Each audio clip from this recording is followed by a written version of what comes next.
Hello, everyone. Welcome to BizChicks TV. This is the place where you can find tips and tools to help you do business better. We're here to help you run a profitable business that's fun to run and to take the hassle out of your hustle. And today I'm here with my friend and colleague, Miss Francine Gregory, real estate entrepreneur and tech diva. I'm Terralina from California Cover Ups, and we're the Biz Chicks. And today we are talking tech. It's time for Tech Life Weekly. And we always like to start off with this week in tech. And so I'm sure that Francine has some things that she wants to share with us. And then we'll just get on down the road to what's happening in the world of tech. How you doing this morning, Fran? I'm doing very well. Welcome everybody and everybody who is watching on the clubhouse. Hey, Dr. Tachi. Hey, Tachi. All is well, doctor. All right. This week in tech history. There's a lot of space stuff. Mm. And Yeah. I hear Branson just filed for bankruptcy for his rocket Yeah, a business. lot of stuff. So I guess I'll start. Okay, this is controversial, but whatever. April 3rd, 1973, Martin Cooper, considered the father of the cellular phone, makes the first cell phone call on a New York City street. And that's with Mm-hmm. that brick. But I don't think he's necessarily the father of the cellular phone. Maybe because somebody else did the components of the phone Mm-hmm. to make it Make it work. Yeah. The right. innards.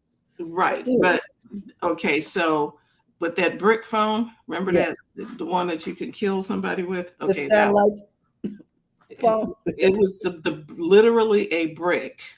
Hmm. It was heavy too. Yeah. I had one. I don't know what I did with it. April 4th, 1975, Microsoft is founded as a partnership between Bill Gates, age 19, and Paul Allen, age 22, in Albuquerque, New Mexico. The company was created to develop the basic programming environment for the MITS Altair 8800. MITS was headquartered in Albuquerque, so Gates and Allen moved there from Boston to launch their company. Eventually, they decided to move Microsoft to the Seattle, Washington area, where both men were originally from and met in high school. Morning, Al. Hmm. I don't even think they ever graduated college. Just Netscape is born April 4th, 1994. Ironically, 19 years to the day after Microsoft was formed, Mark Andreessen and Jim Clark create the Mosaic Communications Corporation, which will later be renamed Netscape Communications Corporation. Andreessen had developed the Mosaic web browser while working at the National Center for Supercomputer Applications Mm. at the University of Illinois. Question. Sure. Isn't Andreessen one of the investors in Clubhouse? I Mm. don't know. Mark Andreessen? Yeah, yes, if I'm not mistaken. Let me look that up. But Okay. Andreessen, because the wife is Felicia Andreessen, who does Felicia's dinner party, and she was doing it for a while here on Clubhouse. So Uh-huh. let me look and be sure, and I'll tell you. Okay, and this Andreessen is spelled Andreessen. Mm. Okay. Correct. All right. So, yeah, we could be on to something here.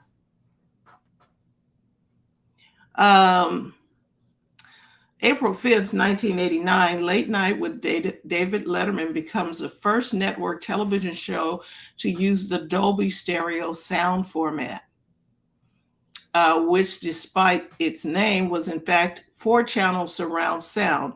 Guests included Phil Hartman, oh gosh, and Donald Trump. This may be one of the top 10 events in tech history.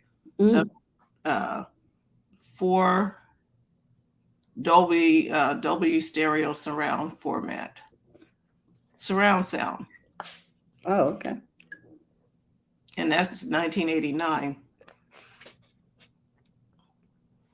All right, let's see. First commercial communication satellite was launched in On April 6, 1965, the Intelsat-1, the world's first commercial communication satellite, was launched into geosynchronous orbit above Earth. It was built by the Hughes Aircraft Company and launched by NASA and run by the Communications Satellite Corporation, ComSat. It was nicknamed Early Bird and would go on to handle the first nearly instantaneous communications between Europe and North America. Mm. Wow. Okay, breaking news. Yes, I have confirmed that Mark Andreessen is in fact one of the backers of Clubhouse. He is one half of the venture capital firm Andreessen Horowitz.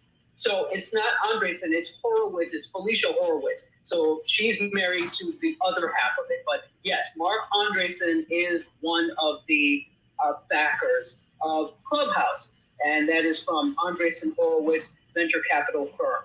Wow. So it's Felicia Horowitz who is married to the other half of it. Okay. Okay, cool. So he's still playing in the tech game. Oh, yeah. Mm-hmm.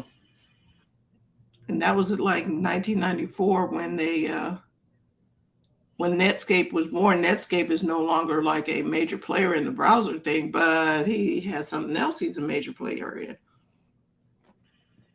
Absolutely. Okay, so Pioneer 11 was not launched April 6, 1973. Mm-hmm. The second of two probes, along with Pioneer 10, sent out to explore the outer solar system. It became famous for being the first man-made object to fly by Saturn and also for making the closest flyby of Jupiter. After passing Saturn, Pioneer 11 continued on a trajectory towards the center of the Milky Way and will pass by the star Lambda Aquila in 4 million years. Will anybody really be able to confirm that? The last contact with Pioneer 11 was November of 1995. Mm-hmm. Both Pioneer spacecraft carry a plaque with a message from humanity in the chance that it is ever intercepted by intelligent life. Okay. Windows 3.0 is released on April 6, 1992, selling at a price of $149. They sold 3 million copies over the next 2 months. Windows 3.1 added multimedia extensions, allowing support for sound cards, media, and CD audio. Super VGA monitors and increased the speed of a modem it would support to 9600 bps. For many people who were into computers back in the day, it was the first version of Windows that this author actually used, as previous versions were still gaining consumer acceptance. And Windows 95 wasn't released until 3 years later. I kind of remember Windows 3.1. It was one of the more stable ones. Okay. Mm-hmm. Yes. Alfredo's here. He's now over on Hey, Alfredo. YouTube, so he said I couldn't comment over there. Yes. Good morning, Al. Yeah, he can leave a comment on Mm-hmm. Oh, he didn't see this comment at BizChicks because he was only on Facebook. Okay. Mm-hmm. I gave him a shout out and said hello this morning. Good morning, TJ. Morning. Good morning. Okay. I had to run and add some light. It's dark in here today.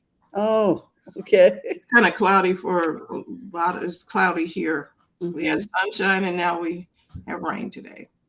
All right, so let me see, where am I at? April 7th, 1964, IBM launches the System 360 mainframe architecture, which comprised of 6 compatible models, complete with 40 peripherals.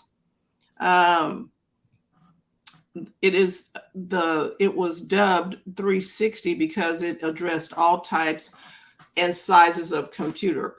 It cost IBM over $5 billion to develop, and it is widely considered one of the riskiest business gambles of all time. Up until this time, computer systems, even from the same manufacturer, were generally incompatible with each other. And softwares and peripherals from old systems would not work with the new systems. And so this stifled acceptance and deployment of new systems. And by developing a mutually compatible series of mainframes, computer customers were assured that their investments would not be lost if they purchased further System 360 models. They got 1.2 billion in orders. Ooh. And within 5 years, over 33,000 units will be sold. I'm like, okay. Right. And I'm impressed. yeah, it was the most successful IBM system of all time, generating over $100 billion in revenue through the mid-'80s. Interesting. Mm-hmm. All right. And let's see, I believe building block of inner. This is way techie type stuff. RFC1 defines the building block of internet computer. Steve Crocker, a graduate at UCLA and a part of the developing the ARPANET, writes the first request for comments. The ARPANET, ARPANET, is a research project for the Department of Defense, was the foundation of today's modern internet.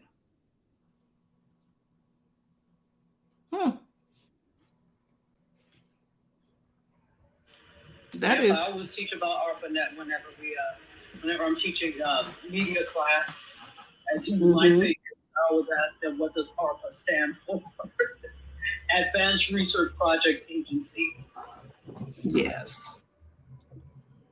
So that is your week in tech history. And I have one other little thing I wanted to share with you. And TJ is probably going to be hitting on this. Where's my little note? Okay, from Tech Brew. There's some articles that came out. TJ, if you're going into the AI world, I can wait till then. Yep. Okay, Yep. so you want to go, I can piggyback this in off the AI story. Are you starting with AI? I can. Okay. Because in one of the stories from Tech Brew, the BBC reported that Italy has banned ChatGPT. Oh yeah, I forgot about that. And No, you go ahead because I know about it. I didn't include it this week, but you go ahead with it. Okay. So ChatGPT is banned in Italy over privacy concerns. And the regulator said it would ban, and why we have pop-ups? The regulator said it would ban and investigate OpenAI with immediate effect. OpenAI told the BBC that it did comply with the laws. So they had concerns over potential risk of artificial intelligence, including its threatening to jobs. And it said that the watchdog said on March 20th that the app had experienced a data breach involving user conversation and payment information. And it said that there's no legal basis to justify the mass collection and storage of personal data for the purpose of training the algorithms. So it also said that there is no way to verify the age of users. The app exposes minors to absolutely unsuitable answers compared to their degree of development and awareness. That sounds like a parent issue to me. Bard, Google's rival, Mhm. Bard, Google's rival artificial intelligence chatbot, is now available only to specific users over the age of 18 because of those same concerns. The Italian Data Protection Authority said OpenAI had 20 days to say how it would address the watchdog's concerns under a penalty of 20 million or up to 4% of annual revenues. I'm gonna let y'all talk about it and see what you think.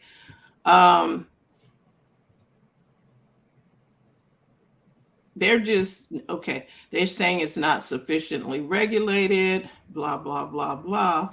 And then OpenAI told the BBC that it had disabled ChatGPT for users in Italy at the request of the Italian data protection regulator called the Garante, Garante,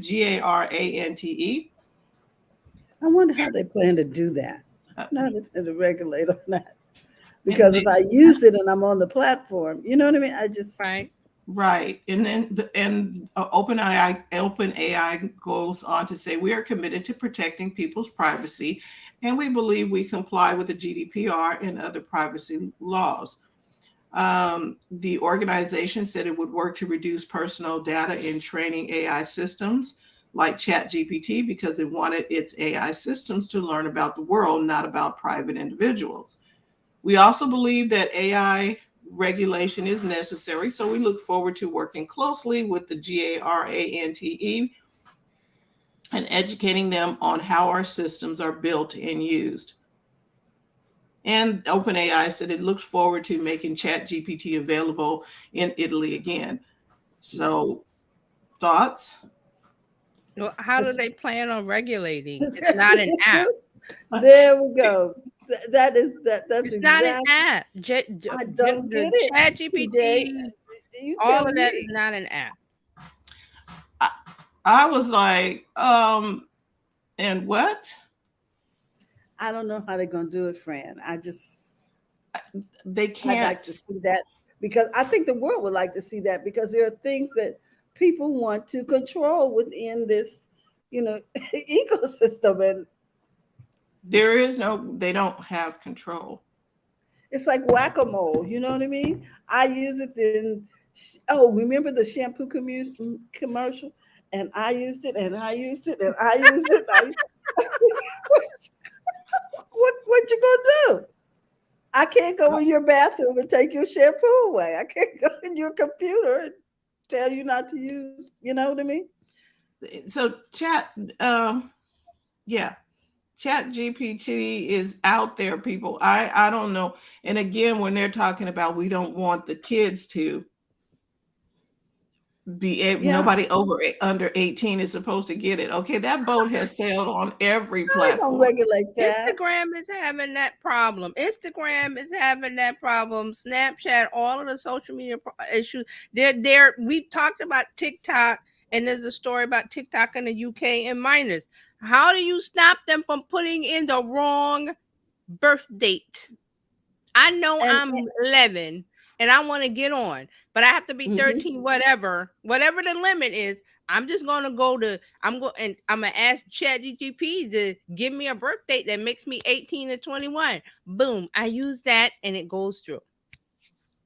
And okay, now isn't the Europe where TikTok told them up front, what is the We're going to spy on you and use your data if you continue to use the app. Boom, we don't care. That's what they said over. That's what TikTok told the EU.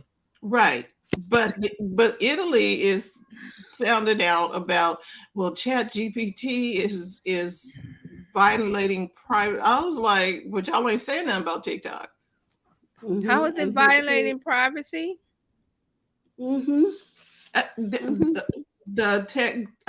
Italy said that it is violating the privacy of the people. I was like, how? Specifically, I'm saying to them. Tell me specifically how that's happening when you're using Facebook, Instagram, Snap. You haven't banned any of those over there. You have to No. ban them all. Because all of them have access. That's So the problem we have in America right now with TikTok, and it's a mess. So It's ingrained in the fabric of what people I use every remember day. last week we said that they wrote this letter saying they wanted a 6-month pause in with OpenAI. That's not happening. mm-mm. It's not happening. Mark said, let's stop expecting tech companies to parent. You got the kids, you do the parenting, full stop. Boom. Your child does not have to have a device. If they're under 13, why do they have a device? Unless, here's a scenario, because kids in New York here, they travel on the subway by themselves or the buses, and the parents want to give them a phone. Yes. That I agree with, but they can have the phone, but they don't need the apps on it. Right. You can maybe that's the thing, that the parents, because most phone comes with certain apps that are automatically built into the phone. Right. TikTok is not one that's built into the You phone. have to download that. You have to go to the app store and say, give me the app. Right. So if the parents can, block the apps that the kids can get, then the parents are now taking control over that. I said this before. You pay for the phone. It's yours. Does the 9-year-old have a job? Who's paying the bill? You are. So that device belongs to you. It's under your name. The contract you have with Verizon or whoever is under the parent's name, because the 9-year-old cannot get a phone by themselves. Well, it says high school students have phones for school. They're in a connected world. I'm not talking about older kids. I'm talking about under 13. 13 That's what and I'm under talking the about. ones that they consider to be The minors. ones that are not supposed to be on these apps. And the limit for these apps is 13 years old, I believe. But there are younger children that's on apps or even using devices. Now, I know there's some educational apps on there for toddlers but there's been recommended that toddlers shouldn't be on devices, period. They should be reading books. So the thing about the parents is like, that's the common denominator. It's the parents. Yeah. Who are on the apps. Well, because the parents don't have time or don't not they're scrolling they don't so you can't time. squawk. So if you don't have the time to parent and see what your kids are doing on the devices, you cannot talk. You cannot complain to the government. You cannot complain about this, that, and the other if you're not actively looking at what your child is looking at daily. And it only takes 5 or 10 minutes to look at the phone. Show me your phone. Oh, you know what? I'm going to tell you, I was in the back. Well, I'm going to do this comment and then I'm going to tell you. Mark Ward says, and let's face it, today, 13 to 18. 13 is the 18 of yesteryear. Right. Good, bad, or indifferent. Right. Okay, let me share this. I was in the bank yesterday and I'm, talking to the banker. And, they have the cubicles and you can see through the walls because the walls are glass. And so there's a couple in the other office. And I said, let me watch this because they were on their phones. The couple was facing the teller. Or right. Whoever, right. Yeah, the person, in the bank. Yeah. And evidently they must have been applying for a loan, a house, whatever. Right. Something. But yeah. They were on their phones. She was on hers. They weren't on a phone. They were on individual phones. Right. Scrolling through their phone while the lady was going through whatever she was going through, waiting for a reply or whatever. And I said, I'm going to watch this because I found this an interesting observation about people in tech. And they must have been in their late 20s, early 30s. And they were literally on this phone during the entire process. I was there over 30 minutes. And it's like it wasn't like, how you look through your phone for an answer. Like, when was your last job or whatever? You might want to look something up. They were there. They were just on the phone, scrolling through not paying attention. And there was liking stuff, you could see where they were. And they scrolled. What is going on? And it's unfortunate they weren't paying attention to whatever was being said because this is finance. Right. There was another incident here in Sacramento where a person lost their life. They were on the phone and walked out into traffic. Wow. Wow. And I mean, just walked into traffic. I was like, wait a minute. We shouldn't be so engrossed on whatever it is that we're doing on a Exactly. device that you're not stop, look, and listen before you cross the street. Yeah. I'm serious. I mean, and I take my granddaughter, she's 3, to the playground from time to time, and I see parents are not paying attention to the kids on the apparatuses. They're on their phones. I'm like, the baby's about to fall. I'm like, So, what's going on? so Terry, I'm gonna put it in your hands unless somebody else. That was all. All right. I want to talk a little bit about would you open up to a chatbot therapist? Okay. So let me share this, just a screen. I'm not going to share a. Okay, let's see. Let's share this. And let me pull it up so you can sort of see it. Can you see that better? Yeah. Would Mm-hmm. you open up to a chatbot therapist? Mm-hmm. Yeah. Oh, let me go. This should be here. And let me center this so you can see what I'm talking about. Can you see that a little better? Yeah, let Yeah, me that's take good. this logo down. Okay. All right. So what I'm talking about today is the fact that the people are increasingly turning to these chat bots on smart speaker phones and websites and apps to answer questions about their mental health. And I just, one of them is Replic. Is it Replica? Is that how you Mm-hmm. pronounce it? Replica. Replica. Yeah. Some of them are using Replica to practice for job interviews, to talk about politics, even as marriage counselors. Also, they may be using them for a companion friend because you create your own avatar and you sort of connect with this and you get to chat. Okay, and they say that here it is. While this app is designed primarily to be a friendly companion, it also claims to help benefit your mental health, such as enabling users to build better habits and reduce anxiety. Okay. um, but one of the greatest is it should be viewed as a companion rather than a therapist. However, here's the deal. The World Health Organization says that there are like over 1 billion people who have some mental health disorders. That's more than 1 out of every 10, and just a small fraction of those people are in need to have access to in need, and very few of them have access to affordable and quality mental health care. So they think that this is a good thing that people can get on these apps. Um, there are over 300 apps just for anxiety. So how are you supposed to know which one to use? Is what this article says.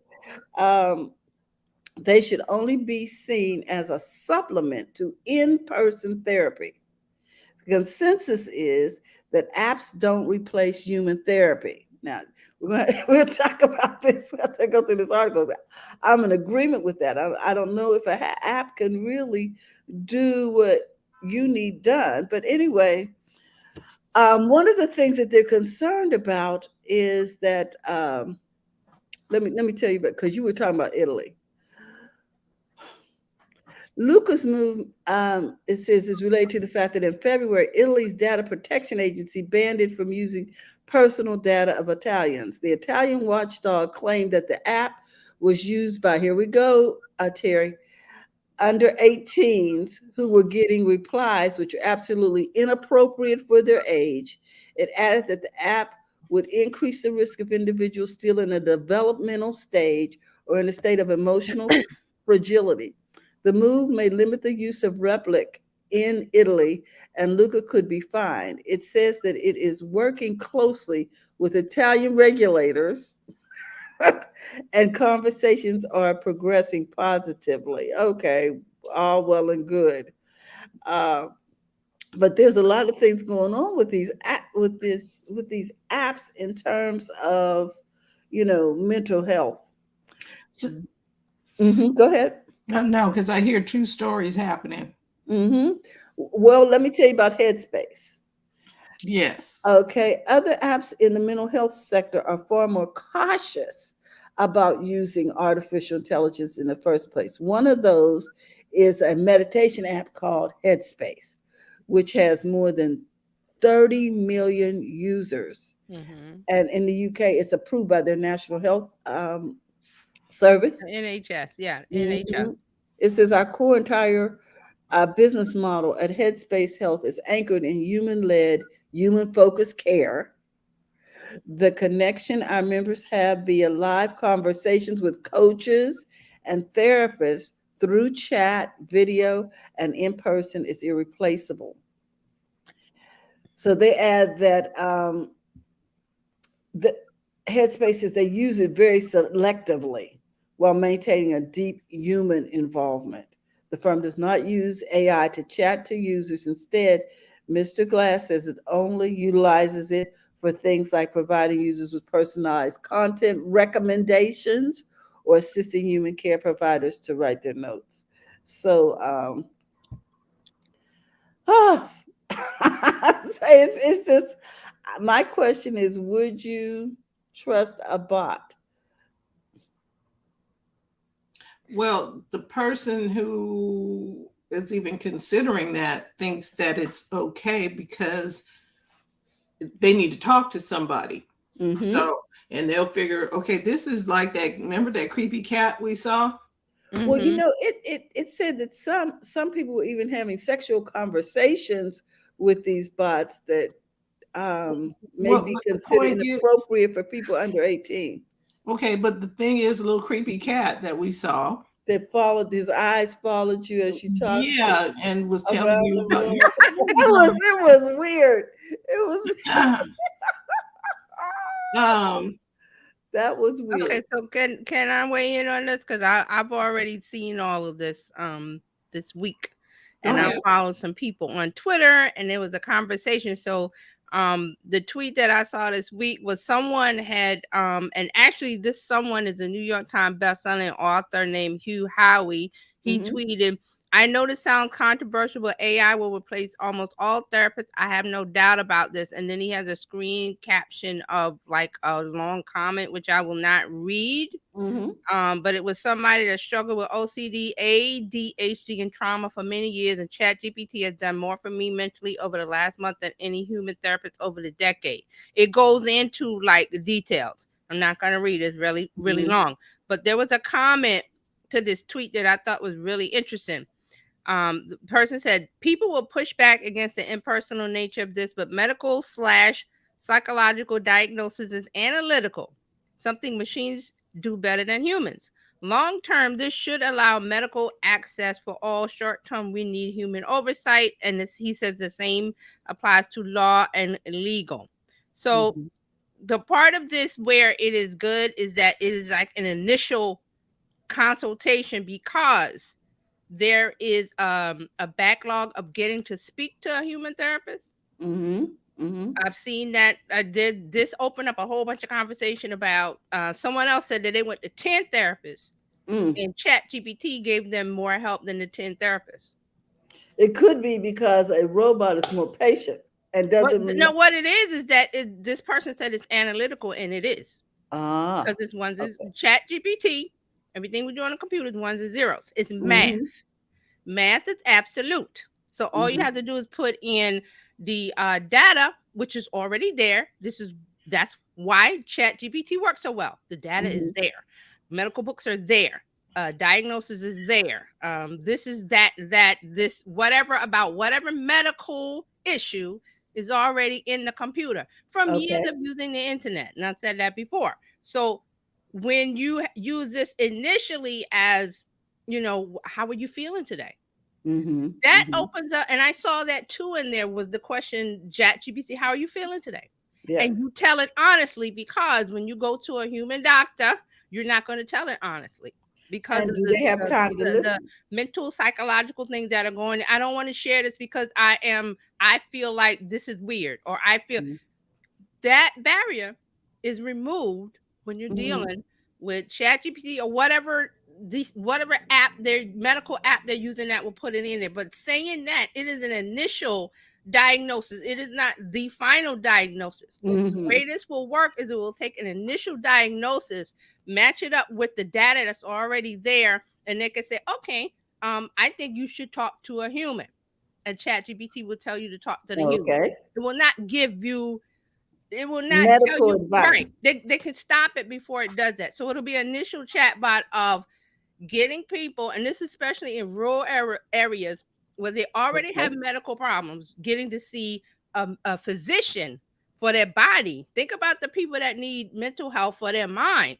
They're Mm. not even getting to speak to anybody. So this is better than nothing. Not saying it's perfect.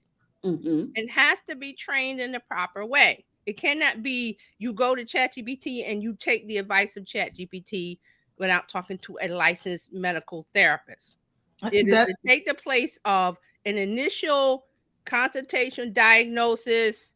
I get to speak to someone in the interim while I'm Mhm. waiting to get an appointment with a therapist. That's how I feel this works. So I've already seen the conversation about this online. Okay. right, Dr. Tachi. I think Dr. Tachi wants. Sorry, yeah, I was switching back to this device. Yeah, there's a positive to everything and also a negative, like with everything. I Mhm. think just like many of us will go and look up symptoms on WebMD. Don't lie. Don't we all do that? It's like, Exactly. oh, Mhm. my eyelash hurts. Let me go look it up on WebMD and see what's wrong. That's the good thing, that there's a place to start. It's exactly what Chat GPT is intended to be, a place to start, not Mm. end result. I think sometimes the issue can be is that there are some people that will take it at the end as the end result. So even though they are not intending to diagnose any condition and may even say that, there are those people that like, oh, well, ChatGPT said, just like they say, well, WebMD said that this is this, so I'm fine, and not take it any further. Now, can you do anything about those people? Not necessarily. But I think that whenever there is an opportunity, there will be those that will use this as the end all and be all. And I understand from the other side of this as well, medical care in this country is cost prohibitive. So Mhm. if I'm going to go to a device and they're going to tell me it's okay, I'm not going to do it, go to a doctor or physical doctor anyway because I can't afford it or I don't have health insurance. So the Mhm. bigger picture here is that they need to fix the healthcare system in this country. And I know that's a big thing, but I wouldn't need to go to a machine to tell me X, Y, and Z if healthcare in this country wasn't so cost prohibitive. So that's the other end of this as well. Mhm. Agree. Okay. Yeah. We I have. agree. That's why I brought up the fact of there's been an open discussion, been open now, saying about getting mental health services. Just getting a therapist, just getting an appointment takes months. It People does, need and help today. we have had So therapists on here say they're not taking any more right, people. right. Yeah. So Mhm. and Dr. Tachi is right. Now think about this. Now I see a lot in New York City. There's a lot of commercials and a lot of help because they want people to stop smoking. And there's free help from the city, and they run commercials, and it's all about smoking. So the latest ones now is aimed at um at the Black community about Mhm. menthol cigarettes. That's running now, and there's a fight to get menthol cigarettes removed or something. I forgot what it is because I'm like, I pay attention, like, why are there so many commercials going on about menthol cigarettes and it's connected to the Black community? So there's a FDA rule prohibiting menthol cigarettes. So menthol cigarettes were added in the 1920s. So we've Mhm. known about the health effects of that since the 1920s, but people are still smoking. And why? because it's so addictive, and there's the health, thing that Dr. Chachi brought up. So I'm saying there is a disconnect with help, getting help, and the information that's there, and how do we get people to do it, because there's the human factor of it. So this chat GPT, or I'll stop saying chat, GPT-4 might help some people, but you're going to, like Dr. Chachi said, you're going to have people that are not going to use it irresponsibly. So I'm bringing up the cigarette thing because I'm like, that cigarettes are bad for you.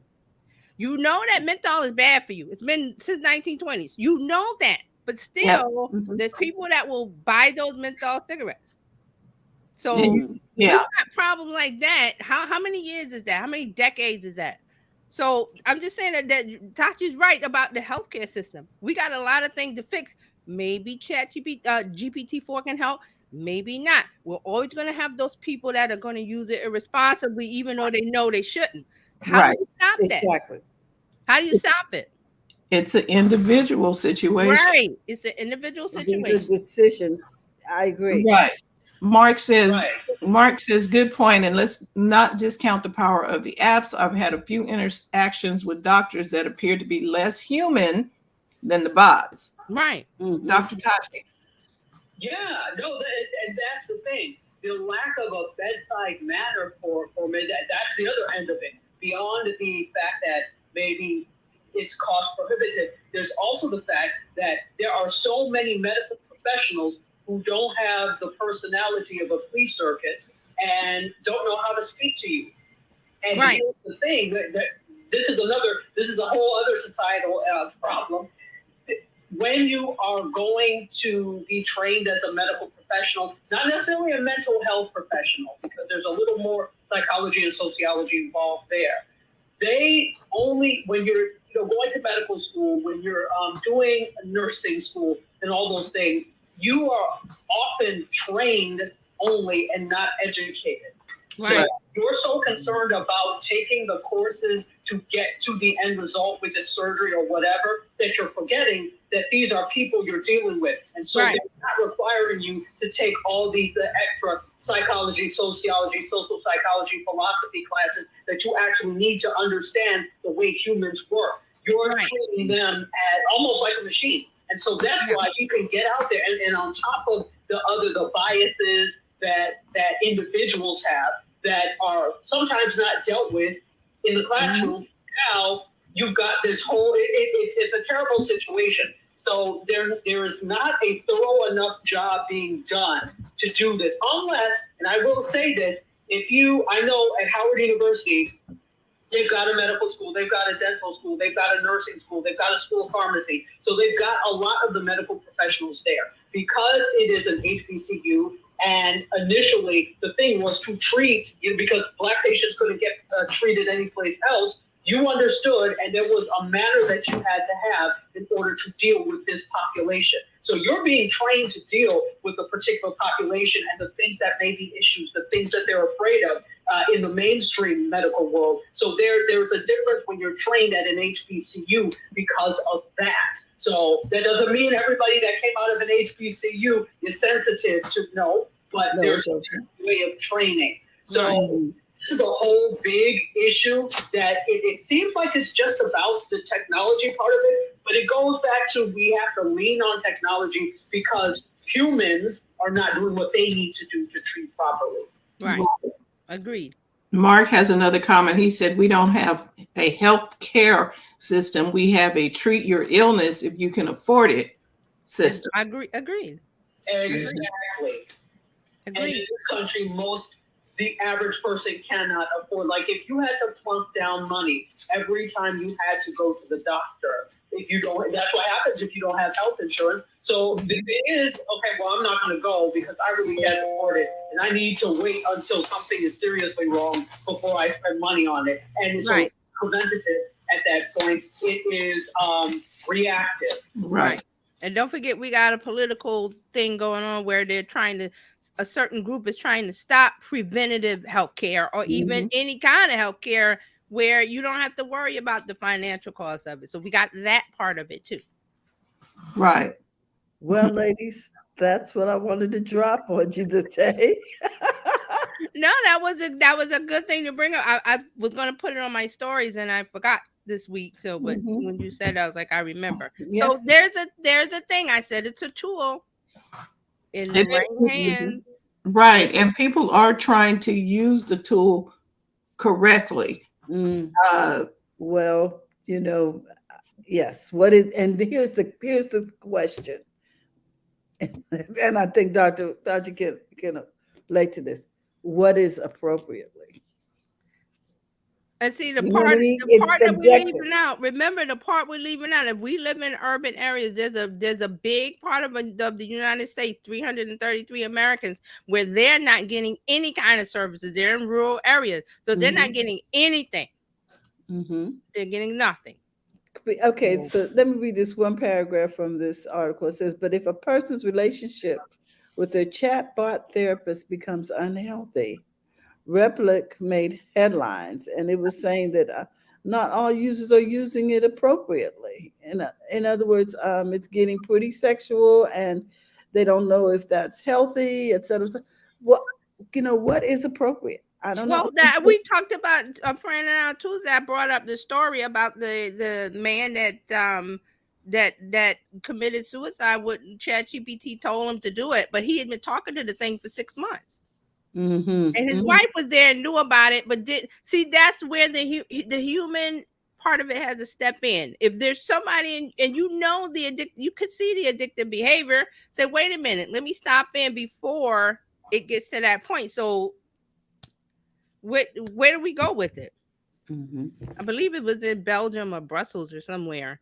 Um, It's, Normal man with wife and two, three kids or whatever. Well, normal. But a job and everything. He started talking to I think it was ChatGPT on one of the tools, and he had felt it was something about climate change, and he felt bad because he couldn't fix climate change.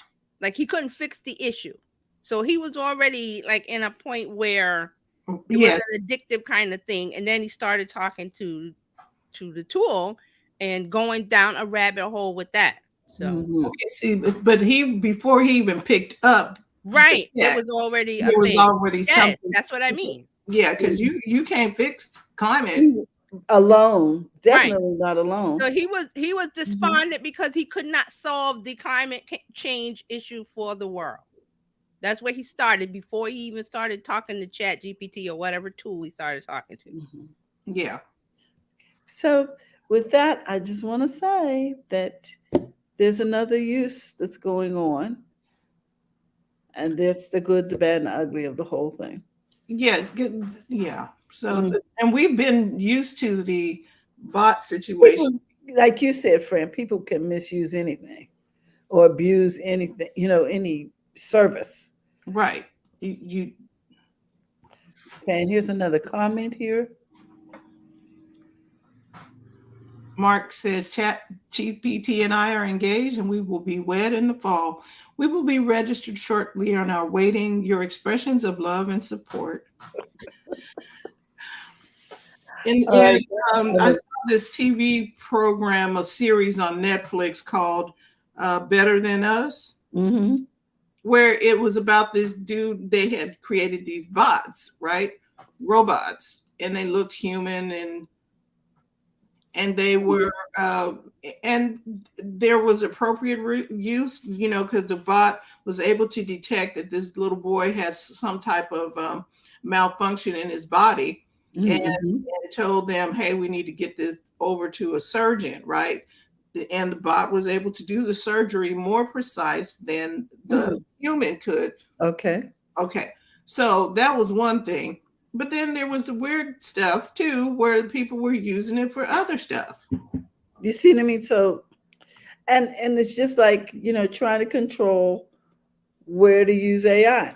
I mean, it is Right. now part of our world, Right. and And we're we've gonna been have to doing it all the figure. time. When you want to start a conversation, normally you're talking to a bot when you start the conversation, like you call the bank. Okay, I'd Mhm. like Oh, this. You God. are talking to the bot, and I'd be like, I need to talk to a human. Press 4, press 0, plus, Right. yeah. Okay. Okay. TJ All is right, up. TJ. Okay, so we've been we've already primed the pump, I guess. Talking it. And we're gonna be talking about AI a lot. It's just I said that a month or two ago, and here we are. So just there's gonna Get be more used to stuff. it. Right. We're just noticing it more. Hey, that's AI. Yes. Yes. So let me see. Where do we want to start? I'll start with Snapchat. I always start with them. I'll start with Snapchat. And this is AI. Snap has outlined new safeguards for its My AI chatbot tool. Remember that they have a chatbot tool within Snapchat Plus. That if you are a Snapchat Plus subscriber, you get access to this. So they're saying that the bot was responding in an unsafe and inappropriate manner. I'm not sure what it was doing, but it was misbehaving. Snap said it learned that people were trying to trick the chatbot into No, that's providing responses that do not conform to our guidelines. The new tools are meant to keep the AI's responses in check. So we've seen this with Bing and with some of the others, where people, and this is a part of testing because remember, all this stuff is beta. Bing Chat is beta. All Bard is beta. So they need real world data inputted by us, and then they go, okay, all right, I see where you're going with this. Let's stop it. So Right. this is like being in the wild, and then they put up a fence to say, okay, we see where you're going, wild horse, or whatever you're doing. You're not supposed to go that way. You're not supposed to ask. This tool is not for that. So now we're seeing you doing that, so we're gonna stop it. So that's what's happening. They're launching tools, including an age filter insight for parents to improve this AI chatbot. So again, we're getting to the age filter will tell the chatbot its user's birthday and ensures it responds according to their age. But here we go.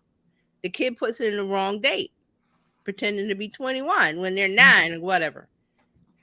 How does that fix it? And how does, even if this was run by humans and not the bot or the AI system, even the humans would not be able to tell, because you could go into the liquor store and show a phony ID and still get what you want. And you see that in all the teenage movies. You see that somebody that looks, oh, you go in with the fake ID and you get the alcohol or the beer or the keg or whatever from the dude. And sometimes the guy that's running the liquor store, he's like, he doesn't care. He's like, I don't care. Just give me the money. But then you got others that go, get out of here, kid. This is fake, blah, blah, blah. We're not selling you. Right. So how do you fix that thing? How do you fix that? When they are intent on not going to give you the right information from the first place. So right. So Snap. So that's what I'm saying about they're relying on the date as the gatekeeper, when I could just tell it any date I want. I could put in 1945. Well, there's always going to be someone who's looking to manipulate the system, even if they required them to come on screen and they map their face. Okay, so then they go, and now that person's in business allowing other people to use their account. It's just like, you know what I mean? And see, this is what with Meta, the verified system that they're putting in place with Instagram is some of the rules are you have to upload your ID, your driver's license, whatever that proves who you are, and your name has to match your account. Like you have to have your real name, or you're not going to get verified. So that's some of the things that's happening. But we're talking about minors. How are you going to do that unless you ask them for verification, for, like Tony just said, a face mapping thing, and those are minors. But see, now what happens is parent permission first. Yeah, and now you're at the mercy of your big brother who mapped their face so that you could have an account. Right. So those are some of the issues.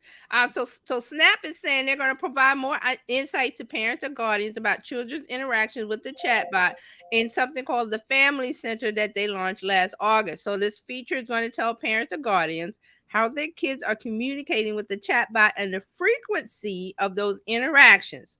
Both the guardian and the minor need to opt into using Family Center to use those parental control features. So both the child Because I'm saying a child. You're under the, you're in a certain age, and the parent has to log into this family center so the parent can oversee what's going on, the activities in the app. So you have to do both things. The kid has to do it, and you have to do it. So here we are back to the parental control, where whose phone is it? Are you going, are you approaching your kid like that? This is my phone. I paid for it. I allow you the use of it. Just like this is my house. I paid the mortgage. I allow you the use of it. Some parents don't do that. Some parents don't. They let their kid do whatever. And I'm like, this, you pay for it. You own it. You get to set the rules. So again, parental controls. And what I'm saying is, again, the ones that lackadaisical or whatever, that you can't go and complain to the press or to the government or rant and rave about, oh, they should do something. Who's the they? The they is you, parent. The they that you're trying to get the government to say do this and that is you. So that's the issue that's going on with this, with chat, all of these things. So this is the world we find ourselves in. I don't know. They can only do so much. Snapchat and the others.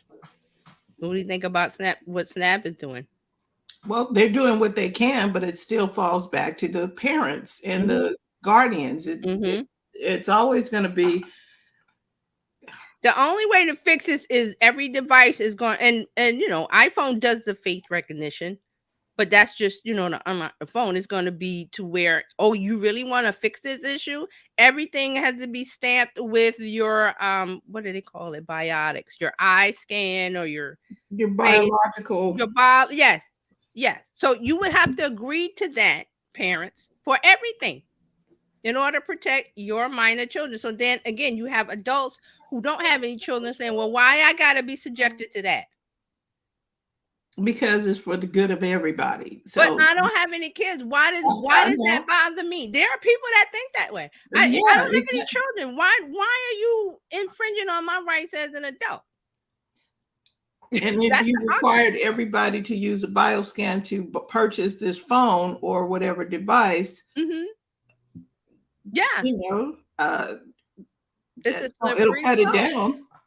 It's a slippery slope, because you have things now with adults who they don't want to ride the plane with children because they're messy and noisy and it is. I'm not a parent on purpose. I don't want to live in a world where I got to deal with these little things that they call them. There are people that think that way. They don't want to go to a restaurant with his children. They don't want to fly in a plane. They don't want to go to a store.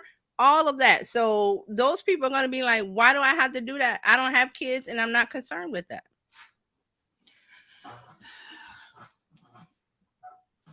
I put it out like that. Okay, so let's move on to, let's talk about Substack. We don't talk about this one. So does everybody know what Substack is? I've heard of them, but please let me tell you what it is. No, please tell us. Officially, this is what Substack says. Substack lets independent writers and podcasters publish newsletters directly to their audience and get paid through subscriptions. Basically, it's a newsletter you subscribe to, and it can be free or not. You have the option of having a free or a paid. So that's Substack. It's the platform that lets you publish the newsletter. Okay, so Substack is getting something called notes, which look like tweets in the app, because there's an app that you can download, Substack, for all your subscriptions. And now they're putting in something called notes, and it looks like a tweet feature, so you can put tweets in, because I believe Twitter has blocked Substack URL. Something I read this week. The Twitter is blocking this.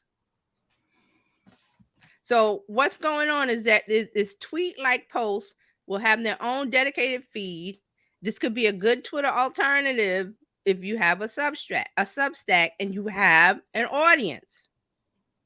Okay, so they're getting this feature. Users publish small posts about things like posts, quotes, comments, images, and links.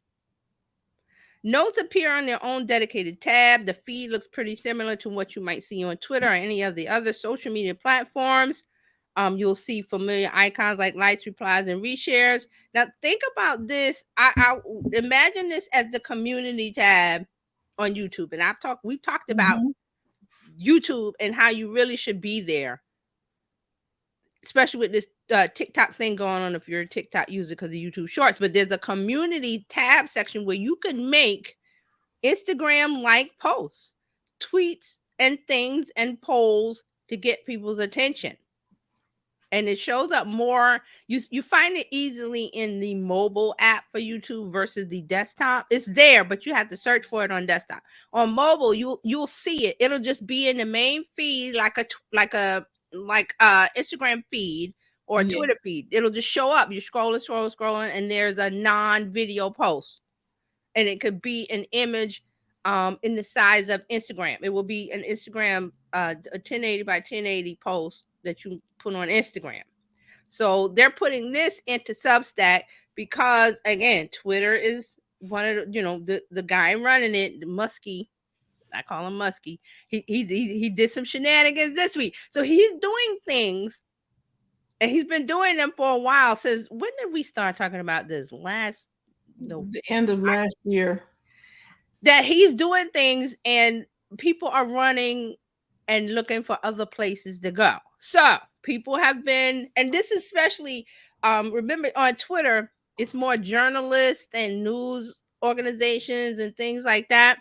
So they're getting people on the Substack, and then you're going to migrate over to Substack now. You're just going to go open the app instead of opening Twitter.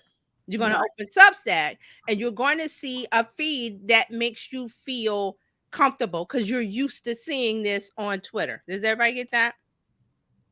So that's what's going on. Yeah. And I said it was going to be that things are fractured now on social media. Things are fractured. And that can give you panic, pause and everything. But guess what?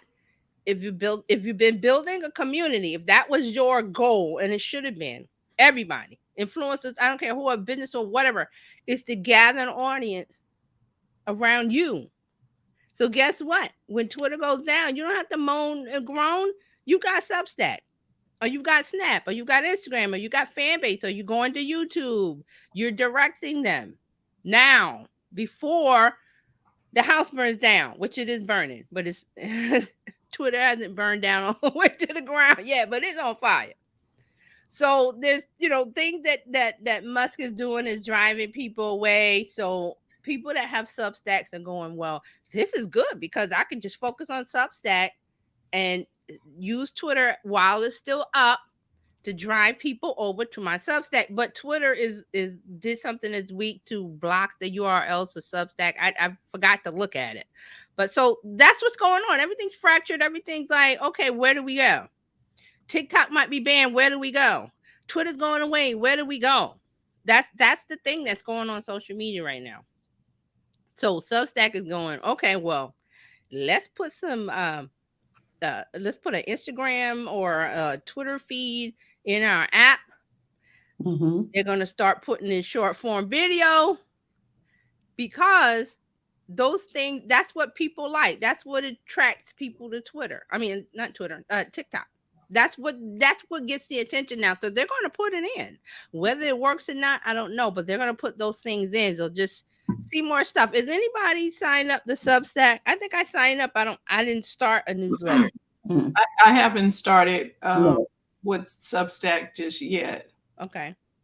So remember, think about Substack is if you have a blog, if you like to write, if you're a writer, you journalist, author, whatever, the Substack might be the place you want to go because they're starting to add things to keep people on the app. Remember, an app survives when there's new users, daily activity, and they're making money somehow. So Substack fits all of those buckets. Okay. So that's what's going on with Substack. So I thought we'd mention them. All right, let's move on. I got some more stuff. All right, let's talk about, since we talked about Twitter, they did something, something small, but it was just irritating. So must replace the Twitter bird logo with the Yeah. Doge meme. What is that? So the Doge meme is it's a Is that so this is what it is. This Kabusu, the Shiba Inu, who inspired the Doge meme. So it's an image of a dog, a Shiba I'm Inu. familiar with that. Okay. I thought that's what And it was. it's connected to Bitcoin and Yes. all The that stuff. Bitcoin image. Yeah. So he loves that. The Doge Shiba. thing. Okay. So he Yeah. replaced the Twitter bird. Remember the little blue black ground with the white See, bird? see, He this put is the where Doge meme in there. Cause I saw it. I was like, what the heck is that? I just ignored it because I'm like something stupid again. So he put that in place of the trademark bluebird icon. He didn't explain it. It wasn't I think it appeared April 1st or something. People were thinking it was a joke, but it's not a joke. it's still there. No, it's not. It's been removed. The bird is back. Okay. Now, why did he do this? Somebody found a March. Somebody tweeted him a response on March 22 and told Musk to change the bird logo to a Doge. And he finally got around to doing it. Take that as you will. The CEO of Twitter. All right, so that's what's going on with Twitter. I saw it and I was like, "What craziness is this?" And I went about my Well, business. here's the thing: because it's privately owned now, they can do what they want. He can do what he wants, and we don't have to agree and whatever. He doesn't have to explain. Things just appear. Things disappear. Things are removed. Things are banned. People are banned. It's own little kingdom. I don't know what to say. When I see things going on at Twitter, I just go and move about my business. Right, because you can again, because you've taught us very well, TJ, to curate your feed. You don't have to see every weird something. Wonderfulness. Yeah. See, I got on my Twitter feed, I got some automated stuff going. I'm gonna tell you right now, I got some because the Twitter, I was like, I wrote it off last year. I'm like, I don't really care. And I was like that before. But there's certain Substack of people, like I mentioned about the Substack, about the bloggers, writers, journalists. I still go to Twitter because there's a tech group of people and they're all talking about AI. So I get the latest stuff because I go to Twitter because they're talking. For now, I don't know, what's going to happen. Right. Mark says, I receive a Substack from Dan Rather and Jonathan Alter. Yeah, see? People like Dan Rather, journalists, news people, writers, bloggers, anybody that their forte is writing, they've got a Substack and they've got people on it. So that is their golden parachute for when Twitter goes or burns down. Like there's nothing left. Where do we go? Oh, I got my people on Substack. Wow. I got my people here. I got my people there. Let's go to the new house. That's what's going to happen. So, all right, enough about Musk. I hate talking about them. Like Fran says, he can do what he wants. I don't really care.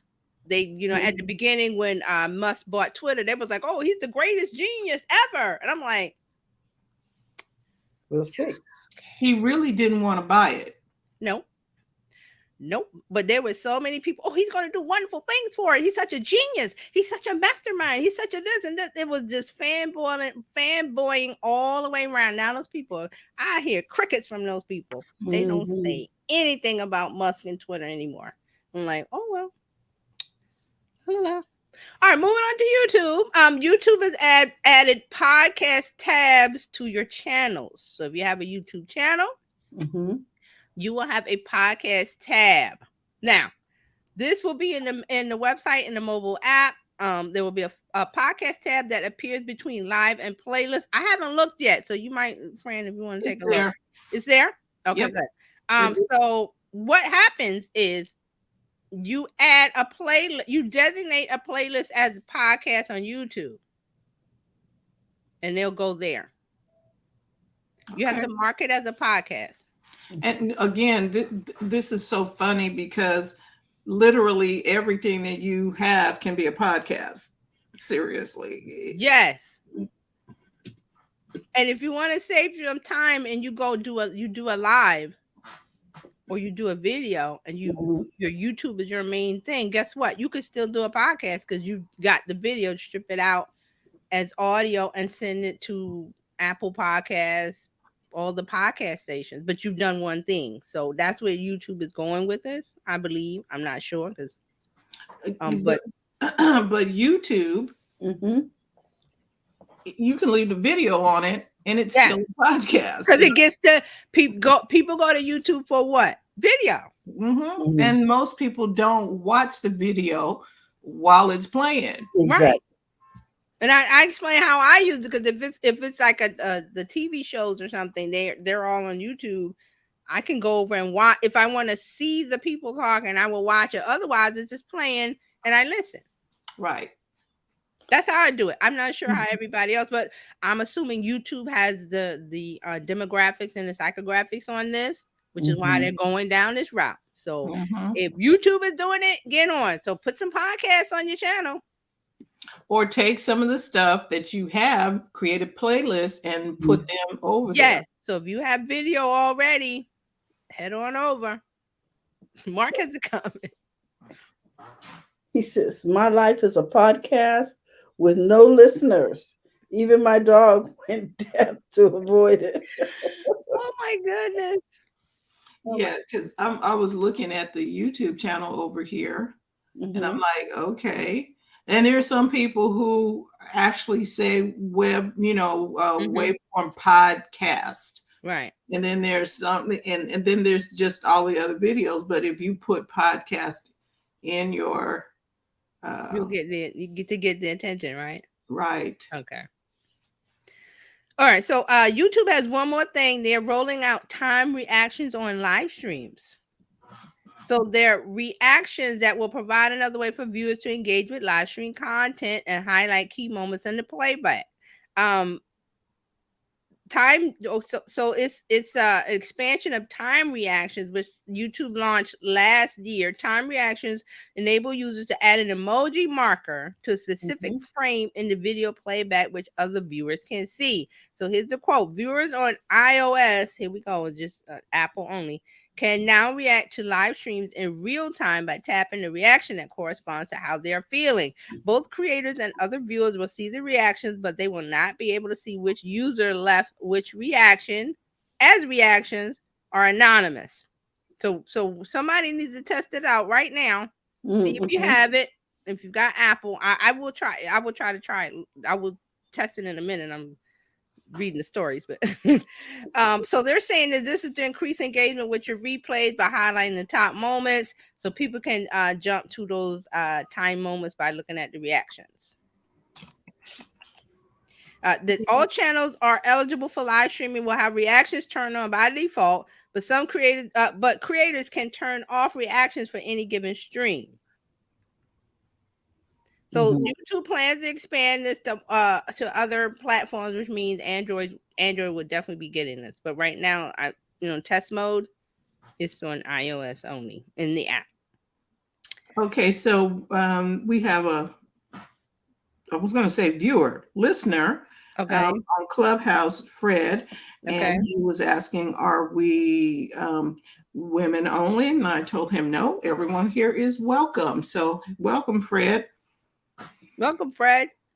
Um, Chime in. Let us know what you think. yep. So YouTube has got now. Did you notice on YouTube, TJ, that I'm looking at the YouTube page, and Mm-hmm. down on the bottom right, after somebody has posted something, it tells you how many views and what day they posted or how long ago it was posted. It now has like for this thing for Marquez, it says 2.4K views per hour. Oh, sorry. Go ahead. I went to YouTube up. They are tracking views per hour now. Really?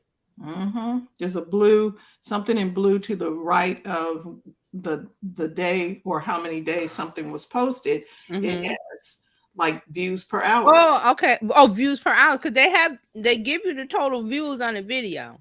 Right. They tell you how many views there are, Right. but now they're telling you how many views, VPH. Okay, I'm assuming that's views per hour. Okay. I don't see that for me. But I'm on the I desktop, by trust, the way. right. I'm on the desktop too, so I'm trusting you. I'm trusting you on it. I'm like, I have okay, it. and it's in this little blue.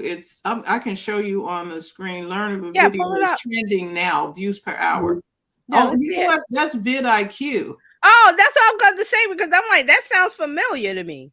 Okay, I have that's vidIQ vidIQ. too. Yes, it Okay, will that's show you views per vidIQ. hour. Yes, that's They show vidIQ. it, not YouTube. I thought, Right. well, YouTube That's could an show it. add-on plugin. vidIQ is it helps you grow your YouTube channel, and you have to pay. Well, I think they have a free one, but then they have paid versions, and that's one of the options. It shows views per hour. So I was like, that sounds familiar.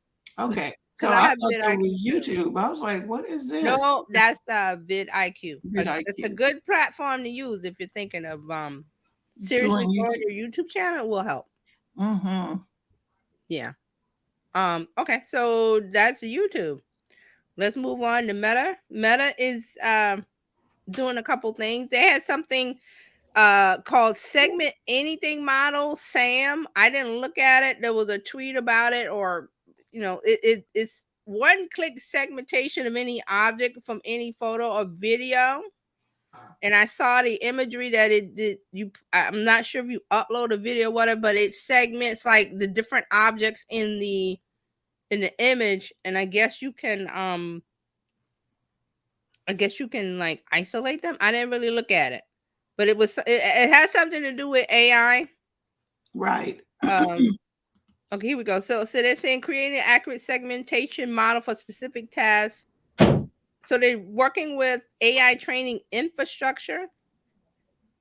It was something technical, and I was like, I didn't really get saw into that too. I wasn't sure what it was because it was in the Tech Brew right article, and I was like, okay, that needs more clarity. Okay, yeah. So it's really technical. So they're saying they're making the SA1B data set available for research purposes, and they have a demo to try out. But I think you upload an image and it segments like I'm thinking according to pixels and AI. Like I think it was a picture of an aquarium and different fish. So it drew blue outlines around each fish. I guess you could take, like, if you wanted to take something out of a photo, you could. Now, by you saying that, I saw in Canva, you can now do that. One of the tools inside Canva lets you take out one image and substitute it with another. Right. There's a lot of new tools in Canva. They had some kind of Canva Create thing last week, so that came out of it. But here we come with Meta. They're trying stuff, so we'll see. Now, another thing for Meta is going to offer Facebook users greater control over content moderation. Now, this was not explained because it's going to they're rolling out new policies in the coming weeks. That's what Meta says. It's going to grant users greater control over what they see on their Facebook timelines. The new settings will allow users to decide whether certain content is demoted and some control over fact check content. Although fact check still cannot be completely turned off. So here's the quote from Meta. People will have even more power to control the algorithm that ranks posts in their feed. We're doing this in response to users telling us that they want a greater ability to decide what they see on our apps. This builds on work that we've been doing for a long time in this area. Will help to make user controls on Facebook more consistent with the ones that already exist on Instagram. So this is going to come in the coming weeks. They didn't go into details, but they're saying that we're going to have more control over what we see as far as low quality, unoriginal content. I think we can mark it or demote it. There'll be some options that they didn't go into detail, but they're saying in the coming weeks. So look out for that from Meta. All right, I think I got a few more, and then we can move. Oh, comment? No, Dr. Tachi said, "Yay!" Oh, all right. For Microsoft, Microsoft Edge is going to be the first browser with DALL-E, DALL-E powered AI image generator in the browser. So if you're using Microsoft Edge, which I am on one computer because I have a Windows laptop, because I use it for Bing. So if you're a Microsoft Edge user and you have the latest version, which I don't, well, I look for it, I didn't have it. You have access to DALL-E powered image generator in the sidebar of the browser. So the new image creator feature is a way for users to directly create images using prompts fed to the AI behind the generator. So it will give you the results will be 4 images created based on the prompt that you put in. So if you've used Midjourney or any Blue Willow or any of the others, it, you know, when you put in a prompt, it gives you 4 images. So it will do that right in the browser. So what it is that there's a sidebar that comes up. And I have the sidebar now. I don't have this part of it, the DALL-E image generator. So I'm looking for it to test it. So that's what's going on. So Microsoft says Edge is now the first and only browser with an integrated AI image generator. Will this make you download Microsoft Edge? Yes? No? Nothing? So I have a question. Yeah. Microsoft Edge is probably not available on Mac computers. Am I correct? It is. It is. It is. Oh, okay. I wasn't sure because I don't use Edge. Right. But you have to be in the Bing beta too. You have to be in the Bing beta too. Well, you know what? To me, it depends on how good the images are. So is it DALL-E or yes? It's DALL-E. And okay. Well, maybe, you know, I may download it to try it and then get rid of it. It doesn't suit my what's the name. But the good thing about DALL-E and some of these AI tools that are used for images and drawing and painting is the good thing is that this can eliminate. I'm thinking about people that are like writing books or instruction manuals. Yeah, need some sort of imagery that is original. So instead of having to pay for royalty-free images, which, by the way, can sometimes still be painstaking because then you still get like, oh, well, I found it, but I got this off of XYZ. And so that can eliminate some of that. So maybe I'll download it and just try. Yeah, download it and see. I've been looking for it. It's the sidebar. When you have Edge, it's the sidebar that has other tools. Like you can see if you have Outlook Mail, you can see your Outlook Mail. If you want to write a document, there's a toolbar that pops up, and you can. So it's a part of that toolbar. And I haven't seen it yet. But if you download it, look at it's a sidebar. It's a button at the top right that opens the sidebar, and it's supposed to be in there. All right. So so here's me. I am so Apple. So here's the thing. I would just put it in my bookmark on my Safari or Chrome. I'm not. You can't. The features don't work in Chrome. I've tried it. It will tell you. You have to use Edge. No, I don't need it to activate from there. It just takes me over to DALL-E, my account that I already have. Oh, okay, right. Open it up, and I'm not bound to. Right. So if you're already using DALL-E, you don't need this. But these are people that are using the Bing chat inside the Edge. So Fred is on here, and Fred, you can speak if you want to, because he had an answer for your question. Okay.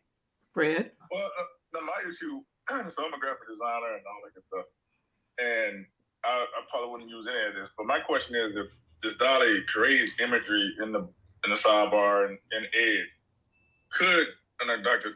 Tachi mentioned using somebody who's publishing a book or doing anything like that, are these images copyrighted? Would they be used for? Can you use them for commercial, or is it just for general presentation or whatever? That's my only issue with that. Right. That's a good question. And that would be connected to whether DALL-E gives you that right. It depends on how and Dr. Tati can speak to that because I don't really use DALL-E. I played around with it, but there are too many tools. So I started playing and then I didn't finish. But yeah, I don't know. Let me do a Okay, so while TJ is looking for something, I have Microsoft Edge, but the only reason why I had Edge is because I was doing something in the metaverse, which required me to, if I wanted to do a projection or something onto a device in the metaverse, that's the only reason why I had Edge. okay. That is it, because there was no reason for me to even. You see how sad Right. that is, though? We're all putting conditions on it. Well, I only use Edge because that's really sad. That's really sad because that shows that you are only good for certain things and nothing else. And you can't survive like that. That's telling. Even though it's just us here, I suspect there are other people that kind of feel the same way. And it could very well be because we're so used to a global ecosystem. Yeah. Right? You're like, well, why? Why? Right. So that's probably the biggest reason. But if I have to search for reasons to use you, then you are useless. Okay, I got a answer for the I typed it in, and the answer from OpenAI. The question was, can I sell images I create with DALL-E? The answer is subject to the content policy and terms. You own the images you create with DALL-E, including the right to reprint, sell, and merchandise, regardless of whether an image was generated through a free or paid credit. Wow. That's the answer from OpenAI, which owns DALL-E. Okay. Wow. Oh, yes, because now y'all don't want to see my images that I created over there, but people who know how to prompt in the right manner to get what they need, like an artist can tell you about the shadows and all of that. That's right. And I've worked with, I haven't used DALL-E. I've used Blue Willow and some others through Discord, because most of them connect me because I use Discord. So I played around with it, and you have to work on getting the image that you want, but you can get there. Right. Remember that last week I think we talked about the Pope in the white coat? Yeah. And I thought it was real. A whole lot of people thought that was real. Did everybody know about the picture in of the puff coat? Yes. In the puffy coat. And I was like, wait a minute, the Pope doesn't wear a coat. He wears the vestments. I fell for that too. Correct. Oh, go ahead, sorry. I feel hurt. Fred said he feel hurt because he fell for it too. I did. Everybody did. Don't feel bad. And then You know what? But that was a dope white coat. I have It was. doing that. I was like, the Pope got swag now. The Pope got because we've seen not this Pope, but the former Pope. Was it Benedict? He had on some really nice pair of Bruno Mali shoes. So I'm like, okay, I can kind of see it. But I was like, this is a little odd that he's wearing a bubble coat. But all right. Right, that's what I said. I said that's odd because he doesn't wear a coat. He's never worn none of them wear coats. And here's a funny thing, that they took that bubble coat and put it on George Washington when he was crossed that famous photo when he crossed in the river. Delaware, crossing Crossing the Delaware and the ice chunks, and he's standing like that. They put the coat on him. So I want that coat. Sorry. That coat was looking real nice, though. I'm just saying. It was nice. Looking real good. So here's the thing. So if you are, you're writing a children's book, or you're writing a book, you need illustrations or you need images. Get to work. Right. Get to work. I have a question really quickly.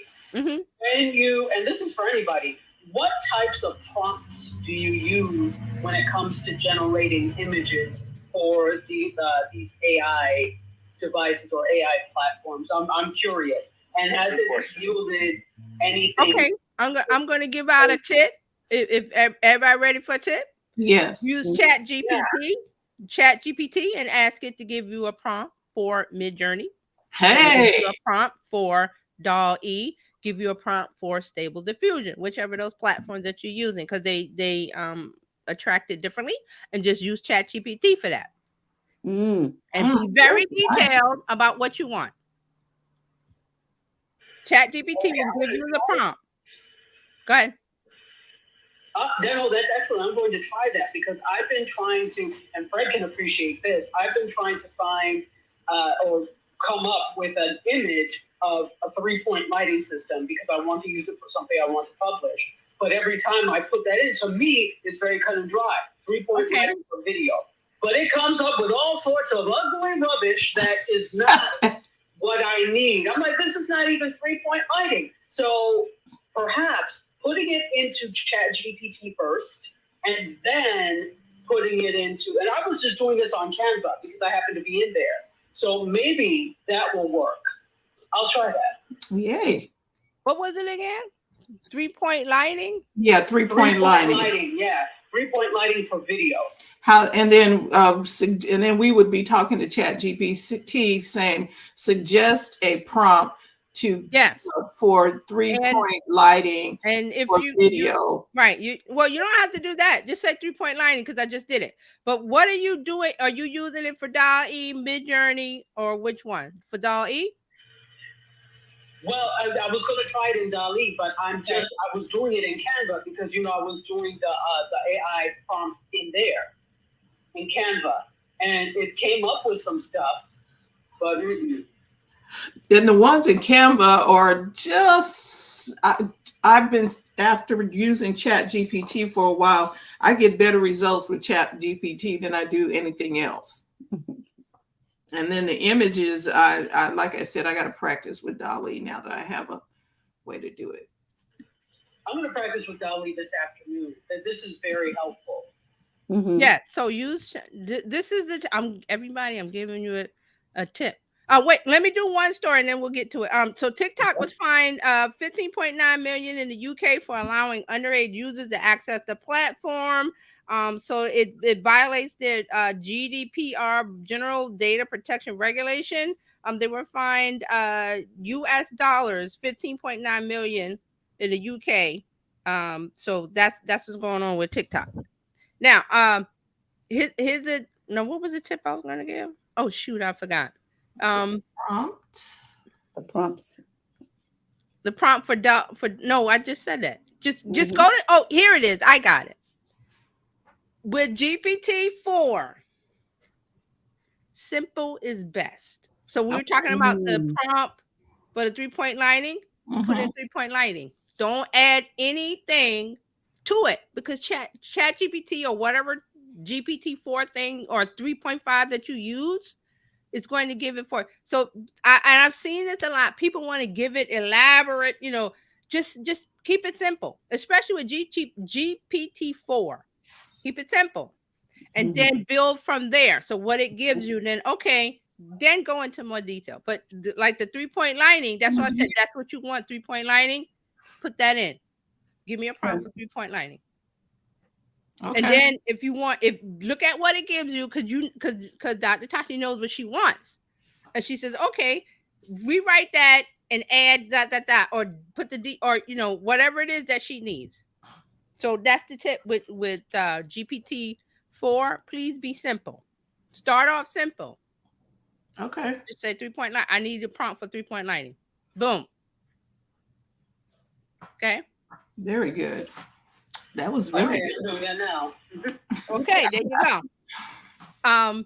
Even with in Canva, because Canva's using. Remember, all these tools use GPT 3.5. Bing uses GPT 4. But they're all working on top of GPT. So simple, and then you're the expert, and you say, "Give me that, but add this to it," and it says, "Okay," and it does it. So keep it simple at the beginning. So it gave me a prompt. May I share it with you? Yes. It says, "How about explain the 3-point lighting setup commonly used in photography and videography and provide examples of how each light source, heat, fill, and backlight contributes to the overall visual effect." Now, when they're saying prompt, I'm thinking they mean a prompt for like if I'm doing this as a professor for a test. That sounds like a test question to me. And my what I put in there was like, I need a prompt for 3-point lighting. But this feels like a test question because I can't put this into DALL-E, can I?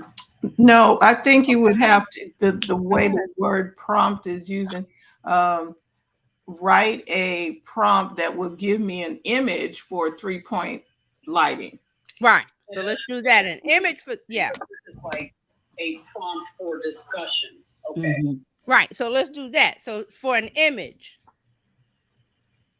So we change that, you should get something a little different. And then maybe you can put in there for DALL-E a prompt to have DALL-E create me an image of 3-point Yes, lighting. lighting. I would even go and just say chart or graphic or something like that. Be more specific on it. Simple but specific. Right. Right. But I mean, be simple with what you want, the 3-point lighting, but then we got to put the give me a prompt for an image to create an image. Maybe that. Yeah. A prompt to create an image of. And using DALL-E or using Midjourney, maybe that will do it. And put the word word video in there because it's 3-point lighting can be like, okay, it could be saying, okay, 3 lights pointing. Oh, I got you. Right. It could just be saying how do you set it up? Right. True. I think the key in there is having image, but also a particular platform so that it understands I'm trying to create an image. Because again, when I changed it or to an image for 3-point lighting, I need a prompt for 3-point lighting. It still gave me a test prompt or discussion prompt for students. So okay, I'll keep playing with it. This is good because go ahead, Fred. I would also assume that with the Chat GPT, that it may not have the information not be encompassed around specific things like that. Because like 3-point lighting, video, imagery may not be a popular thing, general use type of thing. So it might struggle to do certain things. Because I tried Chat GPT like a couple weeks ago, and there was certain topics I was putting in there, and it kept saying, be more specific, more details needed, da-da-da-da. So I think it doesn't grasp everything yet, in my opinion. Well, it does. What were you asking it specifically, if you don't mind? Because I'll do it right now. I was asking about the frequency reception of a wireless lavalier. The importance of frequency reception. Okay, how did you write it? Is what I want. I just put in there. I put in frequency lavalier and then usage, and because it's SEC regulations in certain lavaliers. So I just put those particular terms. LAVIER. It would not pull it up. LAVIERS. Frequency lavaliers. What was the rest of it? Effective use and reception. Okay, effective? Because I really can't hear like that clear. Okay, effective use and reception. So what are you? What is the end result that you're looking for? It kept asking me for more details. Oh, no. I guess what I'm asking is, what were you looking for from it? Just to see what it would put on, like a brief on the overall definition of it, of the proper usage of frequencies and different in the field of. Okay. So that's what you got to start with. Say that again. That's what I did. I tested it. No. Not you can't type in frequency lavalier effect. You have to ask it. Like I could say explain, or give me the specs, or you know what I'm saying. Explain the effective use and reception of frequencies with wireless audio. Okay, now that should give us what it's supposed to give us. Okay, give me that again. Explain the effective use and reception of wireless audio. Mm-hmm. Audio. Okay, so explain. All right, hold on. Not to explain it. Okay, so it says wireless audio refers to the transmission and reception of audio signals without the need for physical cables or wires. And then it goes in, and then it says, here's a general explanation of the use and reception of wireless audio. And then it gives me a list of numbered items. 1 is audio source, and then it explains that. Number 2 is wireless audio transmission. Number 3 is signal propagation. Number 4 is wireless audio reception. And there's an explanation. It's still spitting it out. 5 is audio playback. Yeah, it gave me information, but it wasn't addressing what I was necessarily looking for, because a lot of people, for example, will buy lavaliers, and in certain situations, those lavaliers won't work because of the frequency they operate on, and sometimes you get a lot of interference.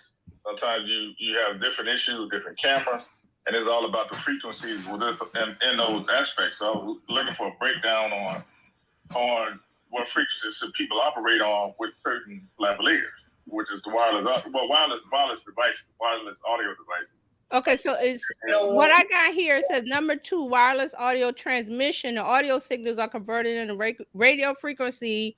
Common wireless audio transmission technologies include Bluetooth, Wi-Fi, and dedicated RF system. But you're trying to fix a problem, right? Yeah. Okay, go ahead, Dr. Tachi. You were going to weigh in because I think go ahead.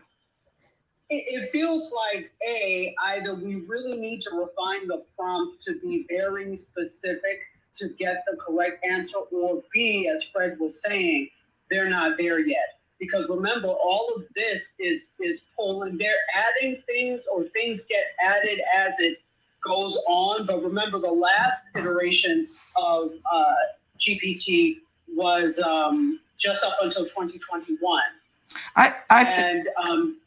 Go ahead.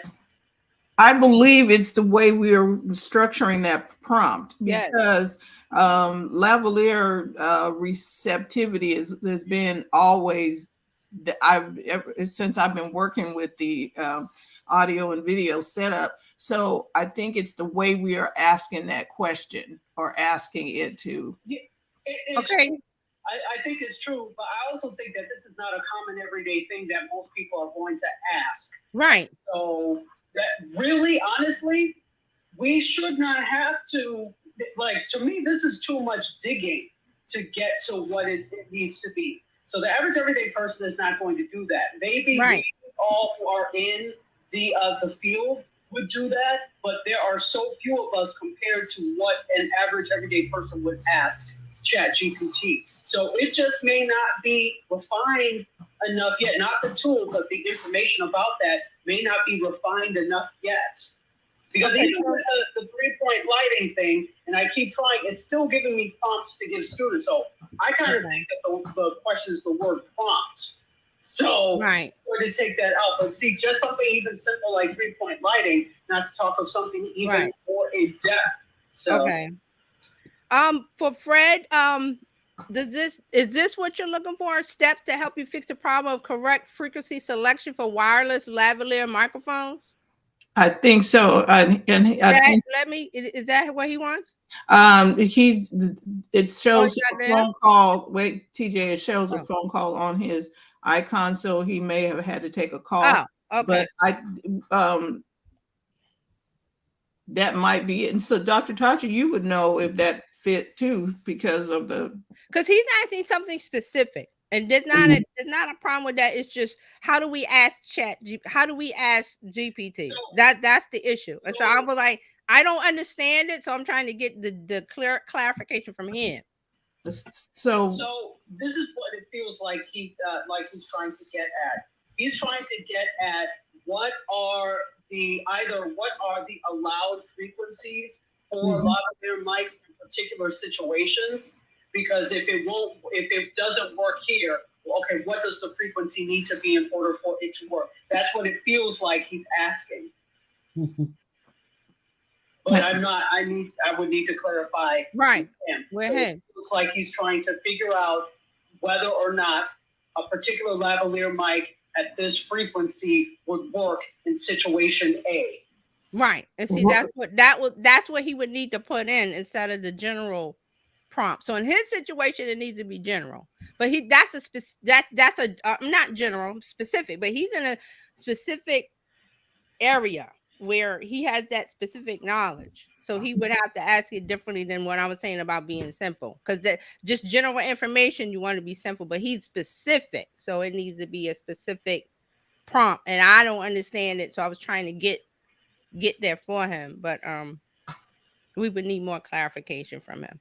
Okay, so if we want to go on with media, we can get back to this. Oh, wait, can I tell you something really quickly before we do that? Sure. Okay. So this is what I did. I put into ChatGPT, create an image in DALL-E for 3-point lighting. And it told me, I'm sorry, as an AI language model, I do not have a capability to create visual content. However, I can help you generate a text description of the image you would like to create. So let me give you a little bit of what it told me. Here's an example of a possible description.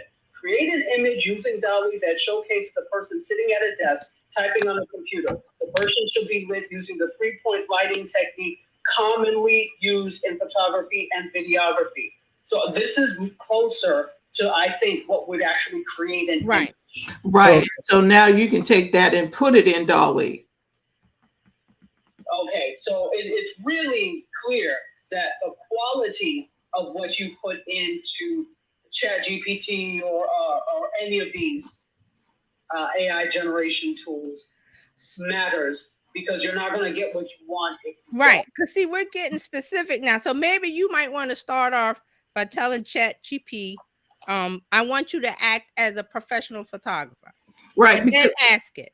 Right, because it just gave you, it gave her what to put in right DALL-E to get what she's looking for. Right. But see, if you start off telling it what I want you to act as a professional photographer, help me create a prompt. You know what I'm saying? That kind of language. Because now we're talking specific stuff.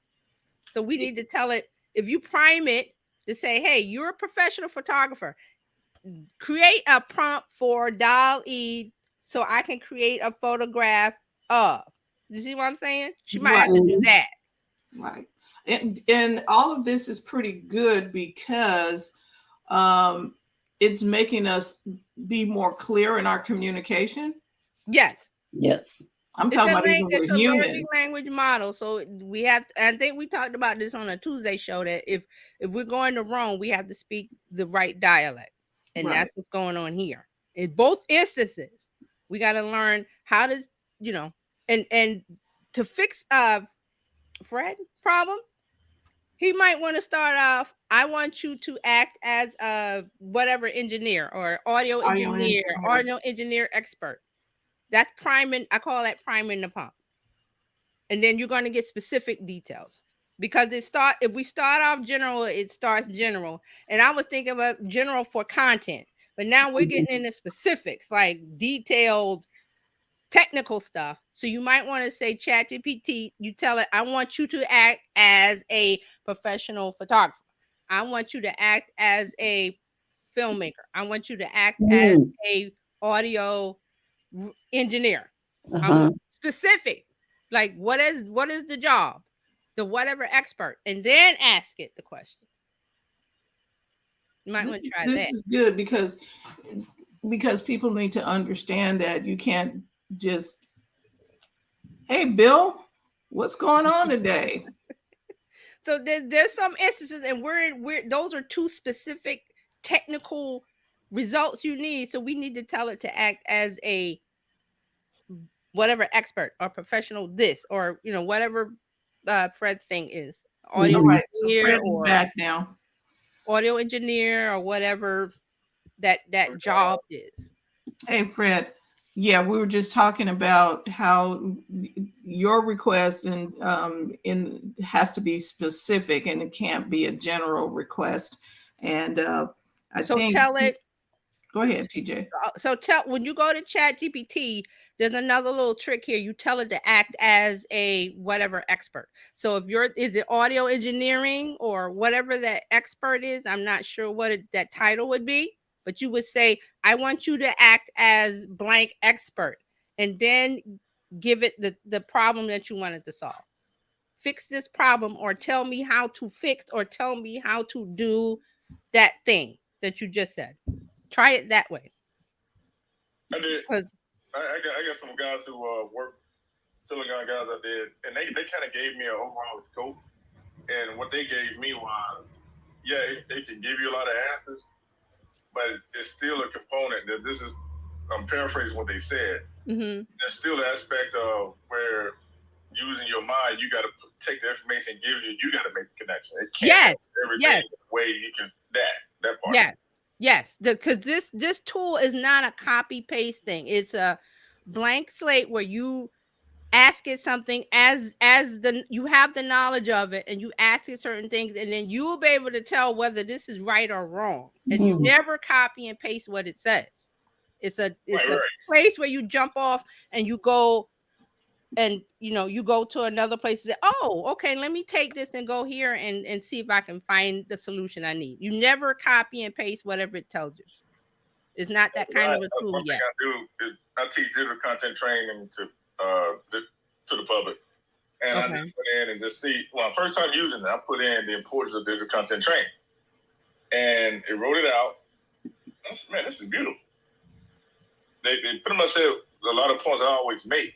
I like the way it said it, but I said, you know what? It made me start thinking and maybe rephrase how I was presenting. Now, am I using exactly what it said? No. It just brought up one or two extra points of words that it threw in there. I said, okay, I like this part. I just use it as a reference. Yeah. Like do in general research. Right. Yeah, it is a reference tool. It is a blank slate, a creative place where you can go with an idea, because you're the expert. You're the expert knowledge, and you say, hey, do this. Hey, fix this. Hey, explain that. Hey, and it will give you, according to how you put it in and what you say, it will give, we'll try to fix that information. And then there's something called hallucination. We talked about it a lot, where these tools are they're programs. So they want to solve your problem. So they will make stuff up to fill out a solution for you. And that's where you, as the human, as the expert, has to say that's not right. Because I've seen that with me. I put in stuff and I'm like, that's not right. Because I know that's not right. But it tries to fill in the gaps, because that is what it is. It is a computer program designed to give you, the human, an answer. Not the correct answer, an answer. And it does that. Because those are the commands that it has. The AI platform, like it's a chat GPT for advertising. I just saw that yesterday. I think I put it on my LinkedIn profile. But I saw that how companies can use or go in there and create, it'll create some campaigns around the products to kind of give you that inspirational push to create ads with it. Yes. Like, okay, that's different. But I guess it's like chat GPT versus with image creation, where it's okay, give me a campaign around this product and create this, and this. So I can see that kind of coming along. But yeah, it's getting deep. I'm the guy that can kind of create stuff from scratch. So I hear this stuff about, oh, you can create your image from Dolly and you can create this and that. I'm kind of like that late adopter. Like, okay, yeah, whatever. I get to it later. I'm not on that right now. But I do say, okay, what does it do? Am I adopting it right now? Not so much. And the only reason I tried to chat GPT because my coworker, I work at a TV station.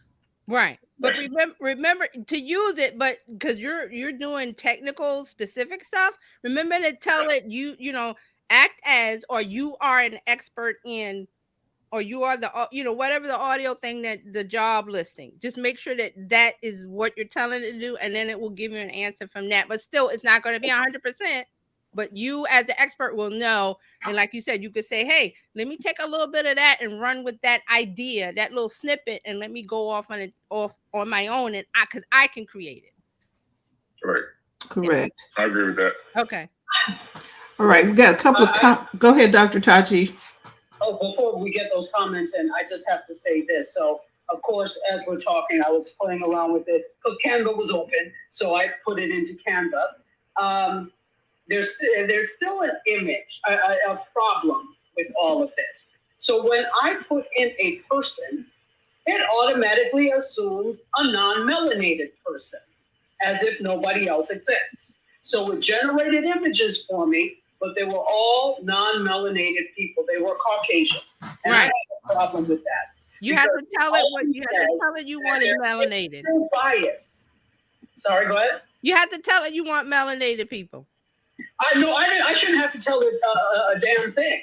You should give me a menagerie of multicultural individuals, and because what that's doing is assuming that the default is white, and that is problematic. Already, we're trying to go toward the point where all of these generative technologies are, I don't want to say blind, but are inclusive. You're already telling me I don't matter even in the AI space by you generating this image, and that's problematic. Canva and everybody else who's doing it, fix it. I like to present this point. So, like for me being a designer and a creator, content creator, on occasion, well, there's more than occasion. When I go, like, I stock photography. I was stock photographer. I stock photo a lot. I will go in, and it's very hard, difficult, depending on the topic I'm looking for, whatever, people in it, to find melanated people in it. So if this system is out here grabbing images and whatever that's already out here, if it's already a limited amount in other platforms like stock photography, then it's gonna do that. For example, I've seen 3 commercials, I've seen 4 print ads, and what have you, and I can tell when they use a stock photography or stock imagery.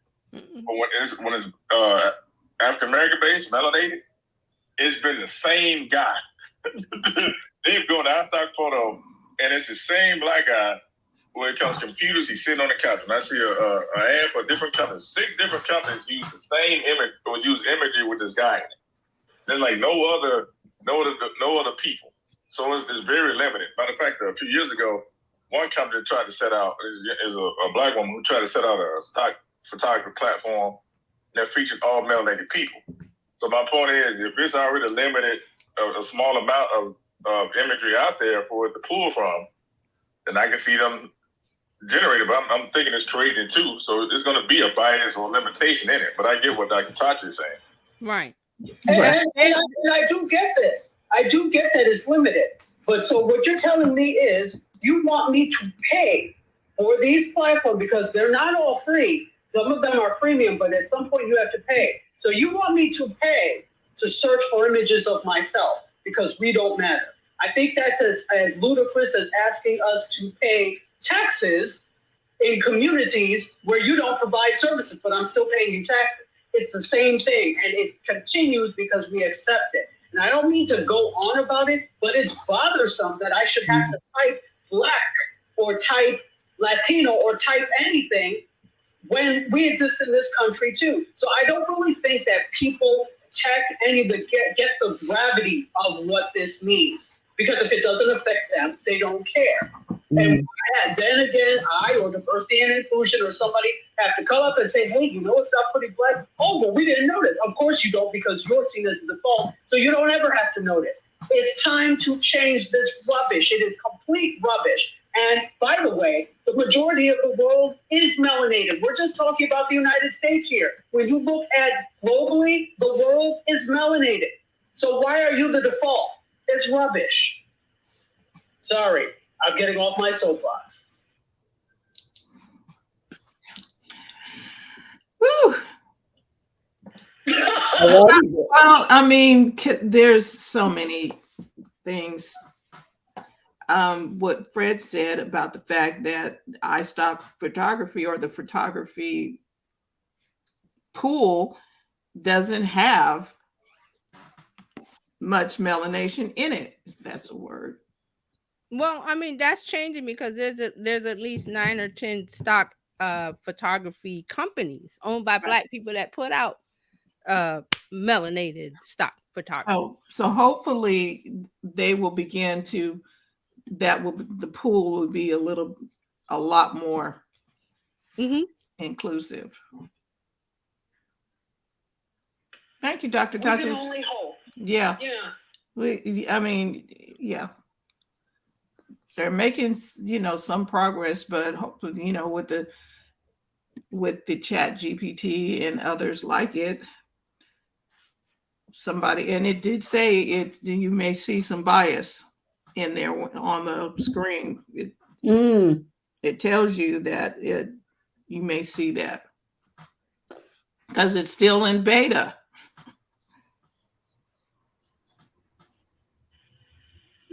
So beta means the excuse to have bias. Great. Okay. Evidently. I'm not giving them a pass. No. We can sit here and make excuses all day for them, and I do understand why. Believe me, I understand all of this. But again, it gives them a pass. That's just like being in beta gives you an excuse to have all these. But there are some apps that have been in beta for years, and that means they really never have to fix anything, because as long as you say it's in beta, the understanding is there are still things to fix, and you may never fix them. So I think this is the same type of thing. We cannot accept their betatude for life. Correct. Okay, so Mark had a couple of comments. He says, give me a prompt that will make Tachi love me. ChatGPT got nothing. Marcus. I already love you. You don't need a prompt, Mark. I already love you. There you go, Mark. Mark says, that's the way I am programmed. I will give you an answer. Didn't say it would be the right answer. And then he said, I'm in beta.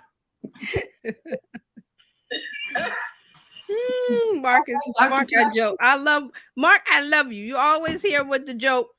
And yes. You always have a comment or a point in a funny way, but it really gets the conversation going. So thank you. It does. Dr. Tachi. Mark is everything. Yeah, he is. Hey, okay. So I know we are really at time, so I'm only going to give a few things. We'll do a lightning round of stories, because I thought it was, I'm willing to yield that time, because I think this whole thing about DALL-E and AI and generating images was really important. So, yay. Thank you for that, Terry. Okay. Can you all hear me? Yes. Okay, good. Making sure my mic was open. All right, we have a couple of things going on. Let's talk about Chicken Soup for the Soul, the people that have Redbox. Chicken Soup for the Soul Entertainment has seen an increase in kiosk rentals and TV on-demand revenue and monthly advertising on the demand. And they announced this actually just yesterday. They announced that the company had the largest transactional video on demand revenue week in the company's history. So this streaming platform hit record revenue with the premium video on demand release of Avatar: The Way of the Water and the premiere of Creed 3. The simultaneous release of Plane at the kiosk and standard video on demand pricing also contributed to this success. So Redbox kiosks have seen disc rentals grow dramatically, surprisingly, driven by the beginning of the return of new movies being added to kiosks on a consistent basis. So new release rental titles in kiosks rose 102% for a rolling 3-month period, and they expect this momentum to continue because they're going to release titles like John Wick Chapter 4, Guardians of the Galaxy Volume 3, Fast 10, The Little Mermaid. Is anything an original out of? Is there not a sequel? Never mind, because everything they're putting down here is a sequel. The Equalizer 3, Dune Part 2, The Hunger Games, Ballad of the Songbird. Well, my Lord! It's either that or a reimagining. Are we doomed as an industry if we're only doing reboots and sequels? I'm wondering. I'm looking at this list and not a single one is an original single thing. Not a single one. Sheesh. We're doomed, folks. Anyway, so that's what's happening with Chicken Soup for the Soul. Now, is anybody else a David Bowie fan?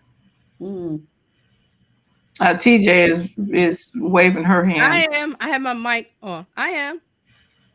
Okay, yay, no problem. So, I am too. So there is a David Bowie biopic called Moon Age Daydream that is going to debut on HBO and HBO Max on April 29th. So if you are a Bowie fan, this is for you. HBO Documentary Films is coming out with Moon Age Daydream. It's about the life of David Bowie. It will come on HBO and HBO Max April 29th at 8 p.m. and it goes till 10:15 p.m. And it will be available, as I said, on HBO and to stream on HBO Max. This is from Academy Award and nominated and Emmy-winning filmmaker Brett Morgan, who did HBO's Kurt Cobain, montage of Heck. And this illuminates not just the life, but also the genius of David Bowie. It's guided by Bowie's own narration, told through kaleidoscope, never before seen footage, performances, and music. And it also features life experiential cinematic odyssey and his creative, musical, and spiritual journey, according to Media Play News. So I'm excited about that. So if you are a David Bowie fan, check out HBO and HBO Max on April 29th at 8 p.m. Eastern Time for the David Bowie biopic, New Age Daydream. I will be watching. All right. Yeah, watching. Yeah, I can't wait not to see that. You know what? Be quiet. Just sit there. He said, I can't. If you're going to watch, you don't have to watch and enjoy with myself and TJ, but we will be watching it. We will watch. Mark had a comment to your remake. He said, I'm already working on the remake of this broadcast. Viola Davis has already signed on. That's what I'm talking about. All right, so speaking of documentaries, Apple TV Plus has dropped a trailer, the first trailer for the acclaimed Michael J. Fox documentary. So if you don't know Michael J. Fox, I don't know what to tell you, but yeah. So Apple TV Plus has released the trailer for Still, a Michael J. Fox movie. So Apple is describing the documentary as, quote, intimate and honest and produced with unprecedented access to Fox and his family. The film chronicles Fox's personal and professional triumphs and travails and explores what happens when an incurable optimist confronts an incurable disease. With a mix of adventure and romance, comedy and drama, watching the film feels like, well, a Michael J. Fox movie. So if you're interested, you can find it on YouTube, the trailer. Also, this is according to Games Radar. They're talking about this. If you're interested, you can look up the article on Games Radar as well and watch the trailer. So, Michael J. Fox fans, unite and rejoice. Let's talk more about documentaries and a docu-series in this case. Roku has ordered, or Roku, I don't know why I said Roku, it's Roku. Roku has ordered a WWE docu-series with John Cena as the producing partner. Yes. So on April 3rd, they unveiled plans to merge with Endeavor's UFC. Now, I don't know if you all heard about this. So they are producing a new docu-series called WWE Recruits for the Roku channel with John Cena set to produce and appear in the 8-episode series. So with Recruits, it's going to follow a group of men and women hoping to become WWE superstars. Other stars set to appear in the series are Paul Triple H Levesque, who also leads WWE Creative, Ric Flair, Shawn Michaels, and Bianca Belair. So filming is already underway with some content that was produced at last weekend's WrestleMania. So I don't know how many of you are wrestling fans. When I was little, I was a huge wrestling fan. At that time, it was called WWF, World Wrestling Federation. It then became WWE, World Wrestling Entertainment. I was a huge fan of wrestling for some reason. I loved it. So not so much anymore. Go ahead. Me, I grew up in the heart of where wrestling started, that's Memphis, Tennessee.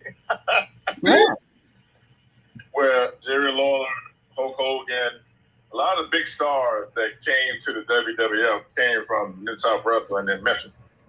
They did a documentary on that, where Monday night in Memphis was the holiest day in Tennessee every week. It was big. It was huge. That was when WCW, AWA, all those, Memphis was that core where a lot of the stars came out of. So yeah, I was core then, and then WWF I kind of fell off. When it went to E, I didn't really participate in it, but I did work with a company that did a lot of the signage and marketing for the WWE. So I was in there a little bit for a little while. Wow. Very cool. Mark Wow. has a comment about a documentary. He said, I just watched the Brooke Shields documentary on Hulu. And he says it was good. Really? Now, Brooke Shields has been in the game for quite a while, so Mm-hmm. there was a lot there. Right. And she still looks great. Right. And I think this Brooke Shields documentary was on the fact of how they put the kids into show business at an early age, and Right. the ups and downs of that whole thing. You know, there Yeah. was Because wasn't she like 14 or so? No, she was a child. She was a baby actor. She was a I think she baby. was a Gerber baby or something. She was a Gerber baby, that's true. But when she started to Oh, you mean acting? roles, Yeah. acting, wasn't she like 12 or 13? Yeah, she was like Right. 11 or 12. She was very young. Well, they were talking about how the industry paraded the kids, if I got that right. And it, Mm-hmm. you know, showing the other side. Yes, she was famous and stuff, but there was also some other stuff that was going on in the industry. Oh, definitely, and especially at that time, when you look at who are the two? They're on the Real Housewives of Beverly Hills. Kyle Richards and her sister, the Richards sisters. So they were in a bunch of movies in the early 70s. But there was also a bunch of other things going on. Even when you look at, she has a talk show now, you know, from Drew Barrymore. Yeah. Drew Barrymore was like a drug addict from the age of 10. Mm-hmm. So it's there's a lot that happens in the industry that is not good for children to be exposed to. So that should be interesting. I'll have to look that up. All right, so let's keep it going. I have just a few more. Okay, so if you are interested in international television, Amazon Prime has an original movie, their first African original movie, that is premiering in Lagos, Nigeria. It is an African original title. It's going to be called Gangs of Lagos. Great. That's exactly what we need in Nigeria. But anyway, it's going to be called The Gangs of Lagos. It's a crime thriller set in the center of Nigeria's commercial hub, which is Lagos. And it tells the stories of a story of a group of childhood friends trying to navigate life in a bustling, overcrowded neighborhood, according to Amazon Prime.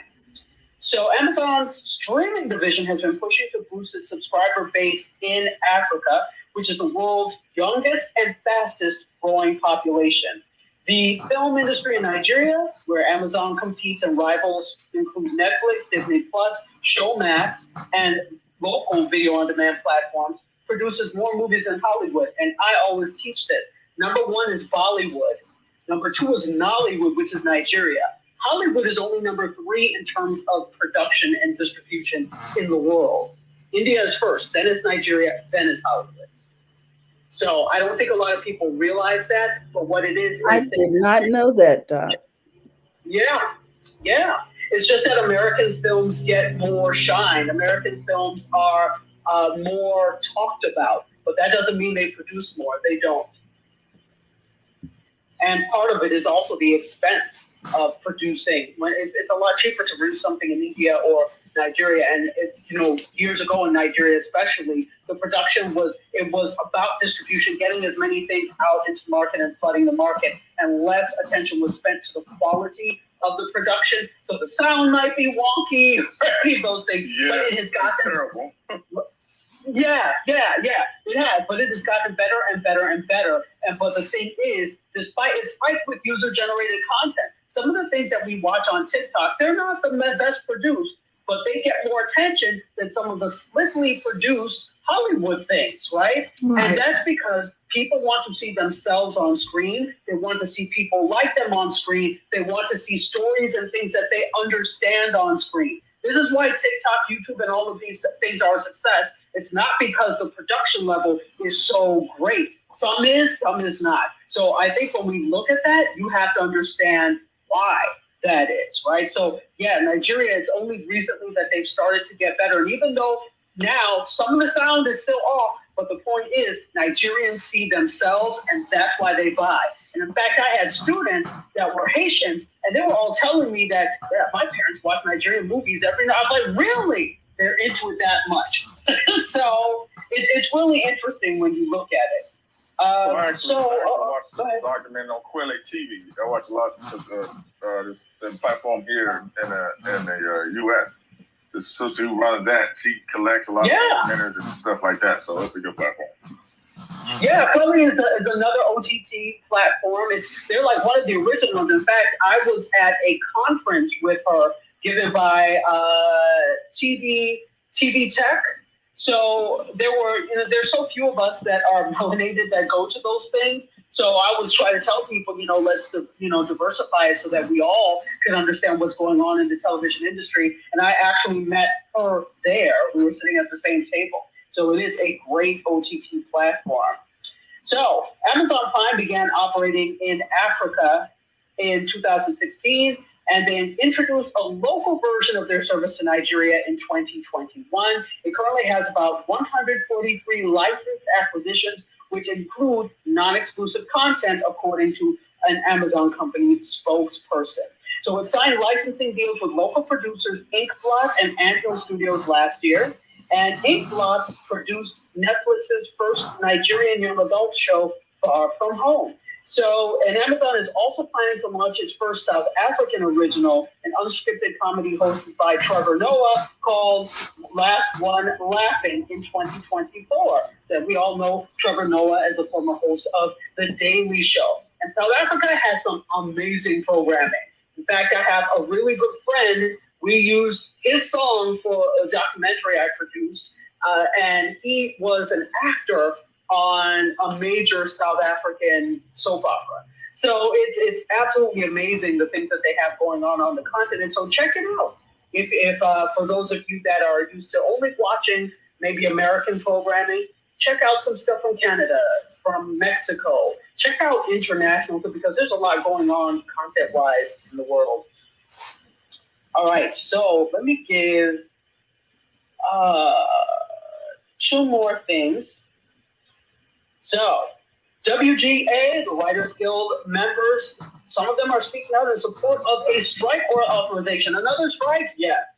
So let me give you an example. According to Deadline, a former staff writer on Netflix's Manifest, Ryan Martinez, is a graduate of the Warner Brothers Television Writers Workshop. He's a Harvard grad, and he's a lieutenant in the U.S. Naval Reserve and a combat vet who served in the war in Afghanistan. But he says now he's returning to active duty in the Navy this summer, quote, just to pay the bills, which is why he's voting yes to authorize a Writers Guild strike. Many other members, including Everything Everywhere All at Once Oscar winner Daniel Kwan, are also speaking up on social media in support of the strike authorization vote, which begins Tuesday and runs through April 17th. That's the vote. Martinez says, I'm voting yes because of the state of the industry for lower and mid-levels. The state of the industry for lower and mid-levels is dire. Like many, the well dried up after my first staff job, even being a WB alum. And now I'm going back into active duty in the Navy just to pay bills. It should not be this way. Thoughts on that? Tell me what you think. I had no idea that they were getting paid so little that you would go back into harm's way. Right. Wow. It's eye-opening, isn't it? Mm-hmm. So even if they're getting paid, a lot to work on what they're writing, or what we would consider to be a lot, the well dries up after a while. So if you don't have something else doing or something else you're going to do, you could be in serious trouble. It's the same thing when you're an actor. When you're in these creative fields, you are basically an independent contractor, and you are only as good as your last job. So once that dries up, that's it. You don't have any more income. So you better have some other plan for what you're going to. And so we could easily say, yeah, well, you need to have some other plan, but not when you look at these things, when these writers are responsible for bringing us the shows that we love And these networks and production companies are making so much off of it. Why should a writer be faced with going back into harm's way because they can't afford they can no longer afford to just be a writer? And in fact, if he's going back active duty, he may not be doing very much writing, if at all. So I found that, it's perplexing, it's strange, and it's unfortunate. So something needs to change. So this is why a lot of people are voting yes on the writers' strike. So all of this comes as the WGA has agreed to hold negotiations this week amid a previously planned 2-week break. Talks are expected to ramp up in the 2 weeks starting April 17th, ahead of the expiration of contracts on May 1st. Mark has a comment. He said, "That's why I gave up acting. I enjoy eating and housing."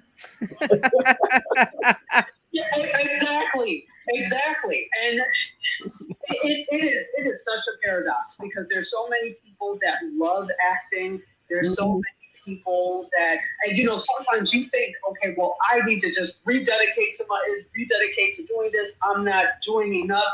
And in reality, you could be doing more than enough. It's just that for every person that wants that acting job, that wants that writing job, there are probably thousands that want that same thing. And there's only one slot. There's only 2 slots. So that was when, I was saying this, I was on somebody's live stream, and my minor, I'd always been a communication major, but I was an acting and a dance minor as well.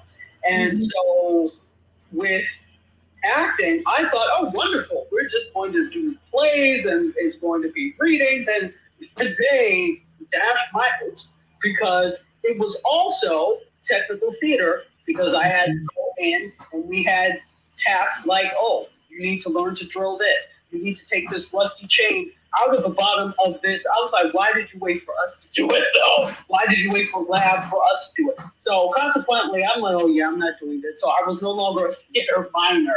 But they did that because they're like, look, there are going to be dry spells. And for some of you, it could be long dry spells. You need to know how to do something else. So if you understand technical theater, not only can you do technical theater here, but you can do this kind of stuff in other settings as well. So, you kind of have to have plan B, C, and D when you're in theater, when you're in acting, when you're in a creative field. Let's just say that. Yay. And that's it. I work with a lot of people who have those aspirations, trying to be media personalities. I'm a producer, filmmaker, all that kind of stuff. And nobody wants to know the behind the scenes stuff, the technical stuff. They want to be that the front page camera. And when there's no spot for that, they pretty much just SOL. Exactly, Fred, which is why, I value, because you're in the same boat, I value the experience of being an on-camera personality and being able to be in front of the camera, but I started behind the camera first, and so I understand the technical end of that. So if I can't host something, I can run something, and I can teach you how to run something. So it's not just being able to execute it, it's also being able to teach that craft and teach things. So I think you across the board, if you're going to be in a creative field, you need to be able to do that thing creatively and know how to teach that thing creatively, know how to write about that thing creatively. So you need to create revenue streams off of all the different things you can do with that one particular thing. So absolutely, Fred. And I'm finished.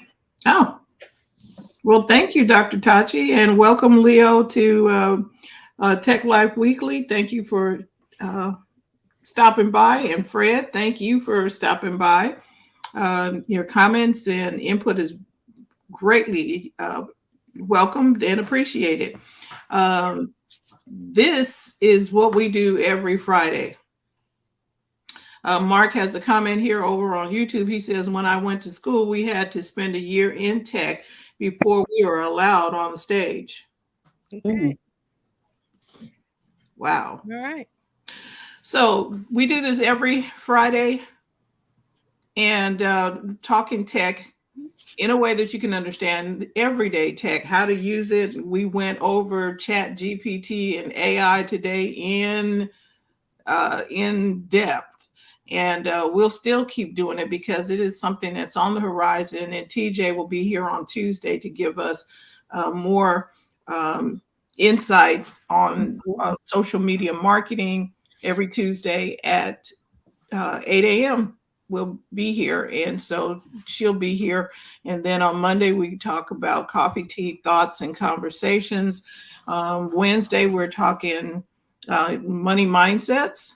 Thursdays, we're talking happy, healthy habits. And then, like I said, every Friday, we're talking tech so that we can help you take the hassle out of your hustle and build a profitable business that is fun to run. So we look forward to seeing you next week in any one of our spots, Monday through Friday at 8 a.m. Pacific time. Pacific time. Thank you. Happy Easter to those who celebrate. Thank you, Mark, for bringing that to our attention. And if you got questions or want to know anything, we are here. Yep, we are here. You can join the BizChicks community by texting biz to 33777, or you can go to bizchicks.net and sign up there. We are beginning to use our YouTube community as a platform so that you can get updates and things of that nature. We learned that from TJ. You know, it is a community. They have a community tab. You can post just like you would do on Twitter or anywhere else. So, and don't forget the new podcast tab. Oh yes, the new podcast setting. Thank you. There you go. Turn this into a podcast. I love it. There you go. And you learned it right here. So we will be back next week. Anybody else have any final words before we sign off? No, as usual, it was great. Thank you, Dr. Tachi. Dr. Tachi, you can find her over on Mediascope on Wednesdays. Her and the party. Curtis. Huh? The party. Yep. MC Curtis and Dr. Tachi, Mediascope on Wednesdays. We have a good time. Come on over, join us. Okay, Terry. Okay, guys, we just want to remind you that we're here for you. We hope that you will come along every weekday from 8 o'clock Pacific time, 11 o'clock Eastern Standard Time, at 10 o'clock Central Time, and join in the conversation. We'll see you Monday for Coffee, Tea, Thoughts, and Conversations with the BizChicks. In the meantime, have a great weekend, and we look forward to keeping you informed about how to run a profitable business that's fun to run and take the hassle out of your hustle. Bye-bye, everyone. All right. Thanks for watching. Thanks for listening. You.